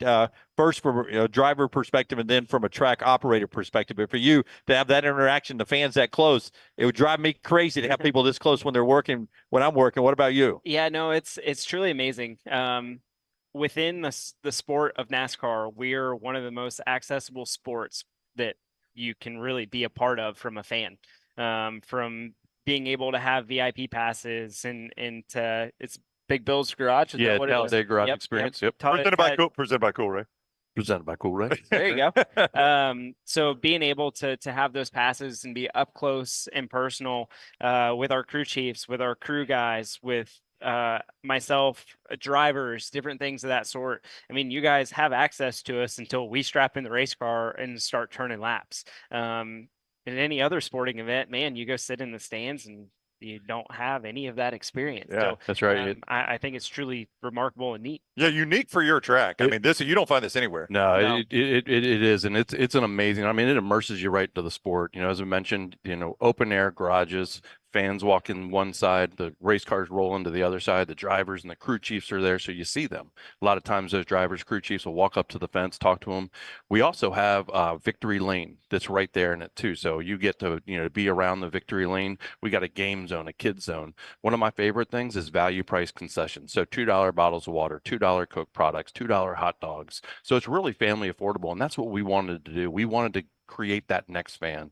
We wanted people to come out, be able to be immersed into the sport, see the drivers, see their heroes, and just put a smile on the kid's face, because when that happens, the parent's going to smile too, and they're going to come back time after time after time, and we're going to make those family memories. They're going to be everlasting, and they're going to continue to come out. So I want to ask you about this. John Hunter Nemecheck, driver of the 42 car, Brian Crichton, president of Talladega Super Speedway, with us. We were talking about Dunaway just got back from Crypto.com Arena for the Sweet 16, and he said a beer was $22. $22 for a beer. I mean, that's crazy, isn't it? And we're just talking about value pricing at places like Augusta. What has been the reaction to that? Because I'm stunned that more sporting venues don't see what you guys are doing, what the Falcons have done, what Augusta does, because you always get an amazing reaction. Yeah, and I forgot to mention $4 pounders for beers inside there. So 16 ounces, $4 Oh, wow. Inside a Talladega Garage Experience. yeah. So not the crypto.com, but I mean, we're really gearing it to every single fan that's there. We also allow a 14 by 14 by 14 soft-sided cooler into our grandstands. Anything you want in it except for glass, but any beer, Coke, anything you want, you can bring in, which again makes it affordable for the family. We've got free parking out there. Kids 12 and under are free on Saturdays, $15 on Sundays. So it's really affordable for the family, and that's how we're going to continue to grow this. And still enough money to give John Hunter when he wins. That's right. Yeah, that's right. That's good. He's all about that. So you're talking about the hot dogs. I smell sliced pizza here. Every time I drive to the beach, I've got to pull over and get like Chex Mix and a Sprite or something. Like, what do you do when you're hungry behind the wheel? Suck it up, Buttercup. Yeah. but you can't eat a big meal before, right? That's right. Yeah. So it's almost like fasting for a while. Not necessarily. I'm pretty routine on my regimen and kind of what I eat before the race. Normally it's peanut butter and jellies or like a chicken wrap, super bland. But I definitely load up before the race for sure. Obviously, the Nemecheck name means a lot. Front Row Joe, one of the greatest nicknames in sports. Your dad. I understand Hunter is your grandfather. You were named after your grandfather. Am I right about that? No. So, okay, so did I misread that, or is that just like an urban legend? No. So I'm named after my uncle. Your uncle. Okay. My dad's brother passed away Right. in '97, right before I was born. Yeah. In a truck racing accident at Homestead, Miami. And my original name was supposed to be Hunter. That's what Right. my parents picked out. And his name was John. And after he passed away, they named me after him. But my mom still wanted to keep Hunter within the mix, and so I ended up John Hunter. So you're carrying around two names that are recognizable to people in this sport. What kind of pressure is that? How do you deal with it? Man, it's good now. Yeah. I've turned from, hey, you're Joe Nemecheck's kid, to now when he's around, hey, that's John Hunter's dad. That was the goal all along. Yeah, right. So we got there. But coming up through the ranks, I mean, there was definitely a side of added pressure for sure. Having the Nemecheck last name, for what my dad has accomplished in this sport, multiple wins, an Xfinity championship in '92. He's kind of made his name and credibility within the sport. And I didn't want myself coming into the sport just being known as riding his coattails. That's right. Yeah, because it could cut both ways, right? Yeah. Like everybody's like, oh, of course he got a break. His dad's Joe Nemecheck. Yeah, for sure. But being able to kind of have him in my corner as an advisor, mentor. I drove for my dad for our family team for 4 years. He kind of gave me the shot to get into the NASCAR ranks, and it's just continued to evolve from there. So he's done a lot for me. He's taught me a lot. I felt like my learning curve was sped up significantly. He taught me things in 3 to 4 years where it took him 20 years to learn these things. So that was super valuable to myself and my career. But we finally made it. It's John Hunter's dad now, not the other way around. You wrinkle a car now for your team, or wrinkle a car for Joe back in the day? Which one gives you more talking to? Contractual contractual obligation now, or the dad back in the day? Dad. Well, I was one of the crew guys back in the day, right? Yeah. I think there were 7 employees, including myself, that worked on our trucks every single week. And you didn't want to wreck it because then I had to fix it. Nowadays, it's, man, you go out and try and do the best that you can and go get every spot that you possibly can. And if something happens, we fix it and we go on to the next week. Yeah, tell me about throwing out did you throw out the first pitch at Wrigley? I saw a picture on your Instagram. It looked like you had thrown out the first pitch. I did. We were able to go to Wrigley. The Cubs game was awesome. We actually became really good friends with one of the pitching coaches up there. So he was giving me some pointers. One of my buddies, probably soon to be family member as well. He's a pitcher at Wake Forest. And so we practiced quite a bit, let's say, before I went and did it. But man, what a cool experience. Did you throw from the rubber? Did you throw all the way up on the mound? I threw from the rubber. Yeah. Did you try to have a little velocity? Yeah, I'm waiting on my contract. I mean, it was straight down the center. It was strike. Oh yeah. Would you rather do that or sing "Take Me Out to the Ball Game" in the 7th inning stretch? So we had to do that as well. Oh, you did that too? Yeah. I would rather throw the first pitch all day. Yeah. I mean, my voice is not very good for singing. I'll leave it at that. Neither was Harry Carey. That's right. I mean, So it worked out good. Yeah. So he's off the list for singing at the national anthem at the track this year. But you got Walker Hayes coming in on Saturday night. Your Geico 500 ticket gets you to the Saturday night concert. Boy, the Saturday night concert series has become, for music fans who are at the track, they almost wait for the announcement on who the artist is going to be every year. Oh yeah, that's one of the most the questions that we get asked the most. You know, that and how can I get into the garage? You know, those are the two. So we built Talladega Garage Experience to answer that first question. But yeah, we're always looking for that artist that that comes out. So a great year last year with Cole Swindell and then Hardy, and continuing it this year with Walker Hayes and Tim Duggar's opening up as well. So it's going to be another great Saturday night concert. It's one of the traditions at Talladega. One of our sayings is, this is more than a race. This is Talladega, just because of all the different things that happen. We're going to have an event on Friday night there. Of course, after the Saturday night concert, you got to walk up and down that boulevard. You got to see it. And I hear you guys might be on the boulevard this year too. Yeah, that's you guys going to go? Well, so we got an RV out there, John Hunter, and boy. we're right where you were. Yes, yeah, near where you were. We're going to do some man on the street stuff. You think we'll find some good? What's the craziest thing you've seen in the infield? I'm not going to say. That's right. Okay, what's the second craziest What thing? happens in the infield stays in the infield. What happens in the infield You got stays nothing in you the can give us? infield. What's the most interesting thing you've signed? I'm not going to say that either. Man, the boulevard is an experience for It people. is. And what happens on the boulevard stays on the boulevard for sure. That is a key slogan right there. We used to do a big event called the Big One on the Boulevard that I think has been shut down now. Gotcha. Temporarily on hold. So this is the big one on the Boulevard 2.0. It's now called the Big Show. And Okay, so we're going to have some different things that are happening right there at that 5 Points area. So a stage, Tim Duggar's going to be performing. We're going to have drivers out there. There's still going to be some games, but maybe tempered down just a little bit. So where they kind of got Gotcha. in the end. First big one on the boulevard, they invited us out to be on the mic to be the MCs for the crowd. And Marty Smith's a good buddy of ours. You know Marty well, I'm sure. Oh, yeah.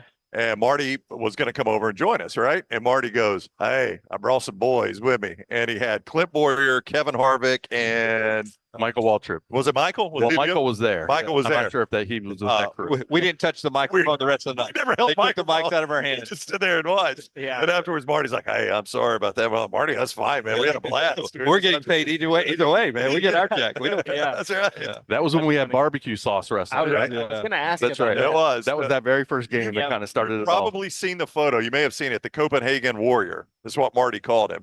It was a dude that had made basically a Gladiator. A gladiator vest out of Copenhagen cans. Really? Yeah.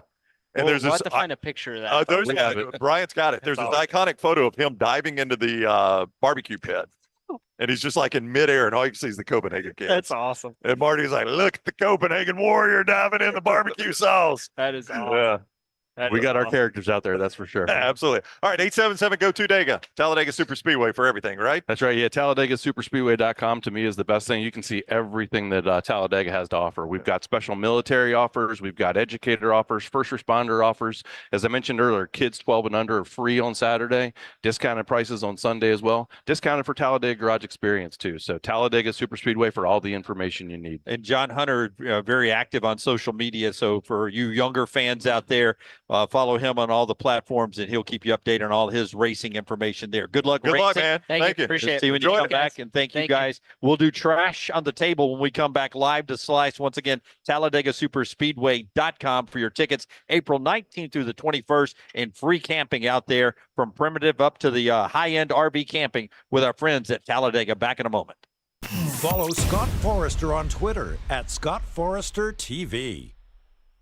The wait is over. Tonali has arrived. Beautifully distinctive Italian styling and performance. Come test drive the all-new 2024 Alfa Romeo Tonali plug-in hybrid at Alfa Romeo of Birmingham. The all-new Tonali offers best-in-class horsepower and torque, fastest 0 to 60 times in its class, plus best-in-class range with full electric charge. And best of all, qualified Tonali leasees are eligible for up to $7,500 EV tax credit factored into your lease. Hurry down to Alfa Romeo of Birmingham and experience the all-new Tonali. There is no better place to watch your favorite sporting events and enjoy great food than one of the 3 great Birmingham locations of Walk-Ons. The TVs are everywhere with your favorite sports, and the menu is second to none. From the great appetizers like the waffle cheese fries to the Avery Island salad, handhelds like the all-new chicken bomber, bistro specialties with a special taste of the Bayou, the amazing hand patty burgers, the great po' boys, and the specialty drinks. Visit any of the 3 great Birmingham locations of Walk-Ons: Greystone, Stadium Trace and Hoover, and the brand new location in Trussville. You got to look your best to play your best, and our friends at Van Wagen can help your team find the perfect uniforms for that upcoming season. Van Wagen is with you every step of the way, from developing your team logo design to choosing from their multitude of samples. You name the sport, they can make it happen. To get your uniform journey started, you can shoot them a message on any social media platform or check out their website, bandwagonsports.com. That's bandwagonsports.com. Next round listeners, it's time to jump on the bandwagon. NASCAR is returning to Talladega Super Speedway for the 2024 Geico 500 weekend, Saturday, April 20th through Sunday, April 21. Guarantee your 2024 Geico 500 weekend experience today by visiting TalladagaSuperspeedway.com or calling 877-GO-TO-DEGA. Enhance your race weekend by adding passes to the Talladega Garage Experience, presented by Coolray. It is the Geico 500 weekend, Saturday, April 20th and Sunday, April 21st. Guarantee your spot now, TalladagaSuperspeedway.com or 877-GO-TO-DEGA. Visit nextroundlive.com today. It's free, unless you haven't paid your internet bill. So go ahead and pay that, and then it's free. Heck, you can pull out your phone and go to nextroundlive.com right now, where you'll find all the free content that you can stomach, unless you haven't paid your phone bill. Then you need to pay that, and then you can enjoy all the free content. NextRoundLive.com is so rewarding that it should be behind a paywall, like Lance's Lock. So in summary, play Lance's Lock. Then you'll have enough money to pay your bills, and go to NextRoundLive.com, where you're always at your happiest, for free. Birmingham, your back-to-back champion Birmingham Stallions return to Protective Stadium on Saturday, April 13th as they take on the Memphis Showboats. Enjoy the Fan Fest, on-field opportunities for the kids, and elite professional football. There is something for fans of all ages. Tickets start at just $22. You can buy yours today at theufl.com. With only 5 home games this season, don't miss your chance to cheer on your Birmingham Stallions. Let's pack protective, Birmingham.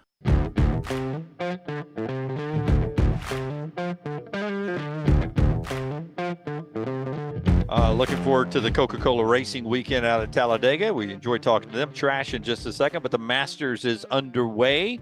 And we've got a leaderboard update brought to you by our friends at Hemp Hill Service. The 205-229-2090. Trust the name. Birmingham has trusted since 1954. Whether you experience cooling or heating issues in your home or business, these are the guys to call. Adam, Chad, Andrew. Make sure you tell them the next round sent you. Hard to stop a train. 205-229-2090 or hemphillservices.com.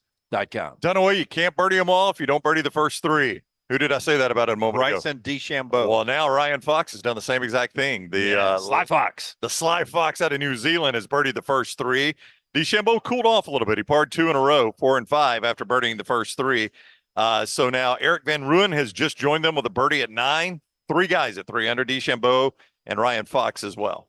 So there you go. That's your leaders. Developing news in college basketball. What we got? Tennessee's big man, Jonas Adu, is in the portal. Wow.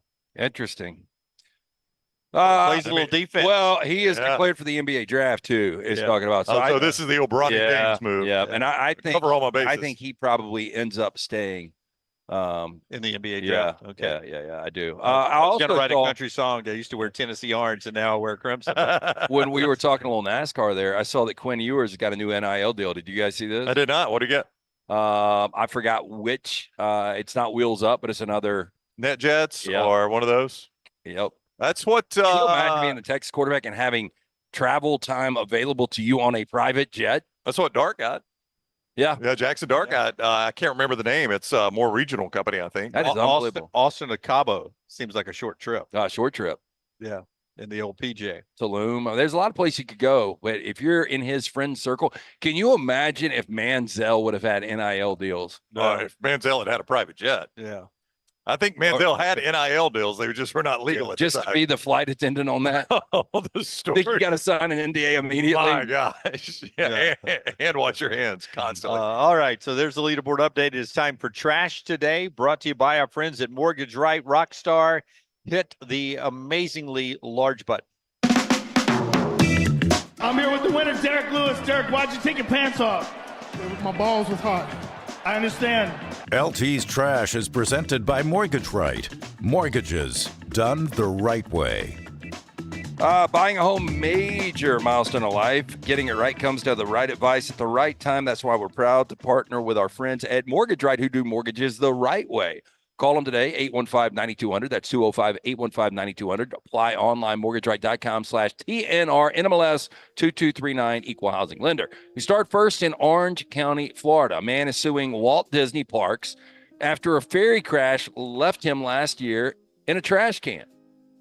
Now, the lawsuit shows that in April of 2023, the man, Justin Tripp, was planning to spend the day at the Magic Kingdom theme park. He decided to take the ferry from the parking lot to the park, but the ferry suffered from, quote, overcrowding during the trip, forcing Tripp to stand near the stern, according to the lawsuit. Lawsuit reads, as the ferry approached the docking area of the Magic Kingdom, the ferry did not slow down. Ferry struck the boat dock at an unsafe and high-speed rate of speed, causing passengers to be thrown about, including Tripp. According to the lawsuit, there was no warning provided to passengers prior to the collision, and one passenger was even knocked unconscious. The ferry and the dock sustained visible damage during the crash. In addition, Tripp's head and neck struck a steel pillar on the ferry. He eventually fell into a trash can, something that potentially kept him from falling overboard, according to the lawsuit. As a result, he is accusing Disney of negligence and seeks over $50,000 in damages from the company. I'm surprised this hasn't been settled. Yeah. You would think Disney doesn't let this one get public, which tells you Disney probably thinks they got a pretty good case here for some reason. I don't know what the reason would be. Because I can only, and you guys help me out, the only case I recall is when the little boy unfortunately got eaten by the alligator. Yeah. And I just don't think they could bury that one. Yeah, it's going to be tough. I tell you, I've ridden those ferries. They're pretty good at what they do. Yep. They generally do not hit the dock. They do it like, 70 billion times a day. They've gotten pretty good at They it. do dock at a pretty good rate of speed. Though, They do. because they're really good. Yeah. They whip that thing around and get it docked just right. Everybody has a bad day. Yeah, you don't want to be on the ferry when it has a bad day. You know what I'm saying, though, is that I forget what I was watching last night.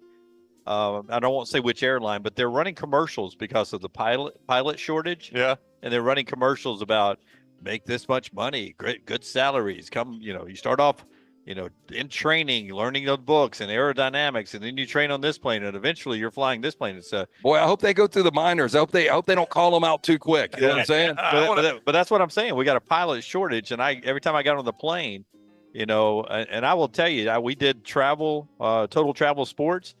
Total Sports Travel? TotalSportsTravel.com. Every landing was like the best landings ever. So I wonder if the charter world is like a next level, like Live Golf right now. They're picking and choosing all the best pilots because seriously, every landing out in Phoenix at the Sky Harbor, and then when we came back to Birmingham, it was raining, windy, and a wet runway. Yeah. And we go landing and just no bouncing or anything. I was like, I wonder if, because I was wondering, charter guys, I wonder if that's below like, the best flights for Delta or American. But then I was thinking it's probably the other way around. That's the bigs. Yeah, they probably bounced from American and they're in with these charters. That Delta guy, he's in the lounge somewhere, and Scottsdale, and he's like, "Did you hear about Charlie? Got called up to the charters." Yeah. Are you kidding me? Charlie's in the charters? Just one flight a day. Just one flight a day. Oh man, Charlie's in the charters. Your private driving data is being shared, and it could be used against you. Now, when Tamika Clay requested her LexisNexis consumer file, she got more than 200 pages of records cataloging details from the car's onboard computer about her driving. She learned the OnStar system is tracking things like acceleration events, high-speed events, hard brake events. GM shared 603 of those entries with data brokers. Clay went on to say, quote, "You think the OnStar app is for safety and if it gets stolen, but it's certainly not spying on me and sending information to the insurance company." Now, it's the exact same scenario described in a proposed class lawsuit filed just one day after Clay received her LexisNexis report this month. Clay requested the report after her insurance had shot up 80%. She tried to shop around for a better rate. An insurance broker suggested she check her LexisNexis report. This is horseshit. Oh, well, yeah. Hey, but Rockstar, did you follow that old boy? What was his name in South Carolina that was in that murder trial that everybody was paying attention to? Murdoch. Yeah. Yeah. Did you follow that, Rockstar? I did not. I just know there were 6,000 documentaries about that show, that guy. Yeah. But I think one of the deals that got him was he didn't realize he was being tracked by OnStar, right? And he was like, "Yeah, I don't think I was ever there." And OnStar says you were there for 3 hours. That's like, right. Yeah, I know. It turns out I think I was. And you took County Road 231 to get there. Yeah, don't you remember that? I do, but what is the difference in this? And I've always said Alexa, like Alexa sitting on a kitchen island, nothing. Somebody kills their wife and it's recorded. I don't know why that can't be something that's inadmissible. It hadn't happened yet. You know that's had to have happened. I think that was actual. I think they used that as actual evidence in the Murdoch trial there. Yeah. It was just like the now, according to officers, it's like the Life 360 app. If insurance they see that, man, he's on the interstate right now and he's going 95, we need to up his insurance. Like he's constantly going over the speed limit. If you can monitor your kids on Life 360. Which I do. There's going to be something with the satellite where it shows that you are driving fast, you're going over speed limits, and it could be bad news. Glad I'm not paying Little T's insurance and coming back from Nashville. Hey, you think you think I've ever been over the limit on Life 360? No. Does it show how close to the bumper of the front car you are? Yeah. Because it's going red flag on brown all the time. I'll tell you this. We took the driverless car in Phoenix as a ride one day. So much cheaper than Uber, and it was a fantastic experience. I was scared of it at first. I was disappointed we couldn't take it to the stadium. This is coming up. Shower thought. Self-driving car. Here we go. First one. No matter what a person orders, a bag of McDonald's always smells the same. That is true. So true. That is well, true. I think it all smells like the fries, whether you get the fries or not, right? Maybe so. It's fries, but there's that cheese smell too. I don't know. Yeah, but it is a McDonald's smell. Wouldn't surprise me if McDonald's puts that smell in the air, like Disney does. Yeah. Like they shoot a fragrance out. Yep. How about this shower thought? There is no reason to raise your hand to knock on a door. I guess you could do the underneath or the chest high knock. It just feels more natural that way. Yeah. But you could that kind of that's how you get Tommy John surgery, right? I wonder if it's because of the people. You try to. The noise is going to be right there up where head is. What if you walk? I mean, if you walk up to the door with somebody and they knock like that, you'd be like, but you would do it like this then, and then what you just sounds like you're mad. Then you're like, oh, but if you kick, I feel like I'm the cops. Then kicking would be really the easiest, but that would seem a little rude, wouldn't it? You may knock the door open at that point. Yeah, but I think I'm going to stick with now. I haven't knocked on a door in a while. Well, you know how this comes, right? What? Because originally all the doors had the door knocker. Yeah. So you just, with no door knocker. Yeah. So here is your self-driving car. This is something to think about. One day, somebody traveling to visit their grandkid via the self-driving car will arrive dead. That can happen. God, Lance, that is a dark thought. Hey, Pops just got here. He looks a little hunched over. He's taking a nap. Sleeping in the car again. I mean, Dunaway, you were the only person I know that has done this. You and Little T. Yeah, you've never done the driverless car. I mean, my brother wants to say with Tesla, it drives itself. Who cares? But I mean, is there a way like they can check on you to make sure you're still kicking? Does it talk to you? Do you have to talk back to it? I didn't know this, and it makes sense. But Taylor is the one that ordered it on the Waymo app, and you have to hit a button when it comes up to unlock the doors. Like you have to hit it twice. The doors aren't always unlocked when it stops. Right. For safety purposes. Yeah, like homeless people or just strangers could jump in wherever it's going. That's right. And be waiting in there. Free ride.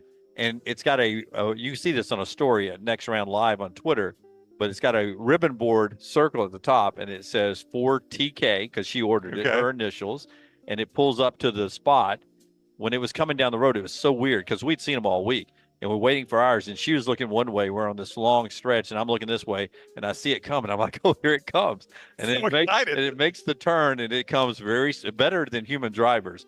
And it comes down. And then I was like, do we walk across the street? So we walk across the street and it sort of waits for us to get across the street. And then it pulls to its spot and we get in. Won't go until we're all buckled up. You hit start the ride. But as we're going, and I knew where we were going, and I knew that it had some construction on it, and I was worried that, will it adjust to construction? Will it adjust to construction? Then there's bikers riding on the side of the road. Get scary. Okay, so it slows down, and it swerves out, moves around the bikers in a safe way. It's pretty darn amazing. No, it's okay. What if a volcano was erupting behind you and you needed extra speed? Yeah, very, very important there. Like the lava's chasing. I don't know, but I told her it was like we were. Did they have music in the car? Oh, we could have chose that. We were shooting video, so we didn't go music, so we wouldn't get tagged with that. So on the screen is like, do you want jazz, rock? I think you just say. Car, play country. Yeah, give me country music, please. Yeah, I think it's voice activated. Well, that's what I was going to ask. Like, so does the car talk back to you? Like, thank you, Jim. It does. Please buckle up. So is it like Knight Rider? Yeah. Is it like Kit? Hit start ride now. That is wild. Yeah. But it was only limited how far you could go. It was, but we could have gone to Scottsdale in it, but we didn't know that. Yeah. When we did it, I said, let's go short because I'm scared. And then after we did the short one, I said, oh, let's just go ahead and take this to Glendale. Because we'd had the craziest Uber drivers. What were you scared of? I didn't want to get on the interstate. To Glendale's But interstate. you've seen how bad drivers are. Oh, yeah, that's right. We'd had 3 of the worst Uber experiences ever. Can you imagine the trauma of that car below your job when you open the door and Granny just falls out? You can't unsee that. We'd had 3 horrible Uber experiences. Guys talking. One guy leaving Charles Barkley, the Redmont party that night, and he was like, we said something. Where were you there? We were at a Charles Barkley was in there, and he said that. He said that like 18 times all the way back to Phoenix. Was like, so you guys are famous. You met Charles Barkley? I said, we're not famous. We just know Charles. You know Charles Barkley. He was back there. Yeah. Will he still be there when I drop you off? And I was like, probably not. He was leaving. And that's all he talked about all the way back. And I was like, I'm so tired to talk. I'm Birmingham famous. So tired to talk. The worst part about parallel parking is the witnesses. It is like, I feel like I'm a terrible parker. Yeah, I'm not a good parker. And I even like in our parking lot at work, I can just square up and I still struggle to get it in between the lines. I don't know why I'm so bad at it. I'm always cockeyed a little bit. I mean, it's just, I don't know why I'm so bad at it. Parallel parking is far easier when nobody is watching, though. I agree with that. Well, it's really good in the Stelvio that we're driving from Alfa Romeo Birmingham. And if you've got a nice, if it's not, precisely the size of what it should be, if it's a little larger parking spots, like it is at my townhome, I parallel park every night. And it's really easy in my car because it's oversized spaces. The backup camera has changed parallel parking. Yes, tremendous. Our final shower thought: there are people who will play the lottery when the jackpot is $1 billion, but who turn their nose up when the jackpot's only $100 million. I know. Sadly, that's me. Scott's getting annoyed at me. I'm not throwing this at you, Scott. I'm throwing it at the camera. Well, it actually hit Scott, though. Yeah, twice. Once. He's a White Sox fan, so he's used to seeing guys get hit by a throw. That is Trash Today, brought to you by our friends at Mortgage Right. Yeah, buying a home, major milestone in life, getting it right comes down to the right advice at the right time. That's why we're proud to partner with the friends at Mortgage Right, 205-815-9200. You can go online, apply there, mortgageright.com/TNR. Gutter Cap, C. Stu in the house. See that? The party has started when C. Stu is here. C. Stu always offering those great deals at Gutter Cap of Birmingham. Never climbed that ladder again. We're at Slice. We appreciate them hosting us. We're going to have a little lunch here, I assume. Of course I am, yes. I'm not going to come to Slice and not get a hot mama or a soul pie. Looking forward to that. The whole crew's here. Taylor Korn handling everything social media-wise. Forcer's behind the camera. EG's back from the Masters. Kelsey's over there working her sales angle. And then back there in the studio, Rockstar and Lunsford and Tyler and Tim Melton getting ready for the meltdown coming up at 2 o'clock today. Brownie. Last night, Jeff Goodman, if you've missed the story, Bryce Drew is saying he is staying. Scott Drew, excuse me. Bryce may say the same thing, though, Jeff. Scott Drew is saying he's staying at Baylor. He's not taking the Kentucky job, visited Lexington, according to the reports, with his family, and is staying in Waco. Last night, Jeff Goodman, who has been covering basketball for a very long time, probably the most respected media guy by the coaches in college basketball. The coaches love Jeff Goodman. He said, I have known Dan Hurley for 25 years. He is not, capital N-O-T, taking the Kentucky job. I mean, that was Jeff Goodman's tweet. Yeah, but if you're Mitch Barnhart, you got to make a call. I 100% make the call. But I'm just saying, I don't know that a guy like Goodman, Dunaway, goes in that hard without being 100% sure. Yeah, I mean, hard to walk away from that though, right now, right? If you're Hurley, yeah, it is tough. I mean, it's got to be the dream deal of a lifetime to pry me away from there. But if I asked you, Hurley winning another national championship at UConn, I'd bet on it. You'd bet on it. I would. How old is Dan Hurley? 51. 51. He's got a long time to go, and he can be UConn coach for life now if he wants to. He can be, but so I would bet on it. Now, the only way I would be wrong, I feel like, is if he takes another job. See, I think, but if you're not going to leave for the Kentucky, I would say job, it's even money. I don't feel great about it, but I don't feel great saying that he won't win one. I mean, just going back to back. But you're right. But he's got to reinvent this roster every year. Yep. He is losing 2 lottery picks off of this team. They don't really recruit, and they take pride in this. Both those coaches don't recruit, McDonald All-Americans usually. They're recruiting guys that are 3 or 4 year guys. Yeah, they're just really good coaches. If I gave you, and they don't have much time left, but Tom Izzo, John Calipari, and then I'll throw in 2 young ones with blue bloods, John Shire and Hubert Davis. Those 4 are Dan Hurley. Better chance of winning a national championship. I get all 4 of those are Dan Hurley? I'll take all 4 of those. I think I would take Hurley. I think I'd take Hurley. Because Izzo ain't going to win another one. Yeah, I think Izzo's probably I don't think Calipari, I think he will get to a Final Four. I don't think he's going to win one. And then I don't know. Hubert Davis, great first year, terrible second year, great third year.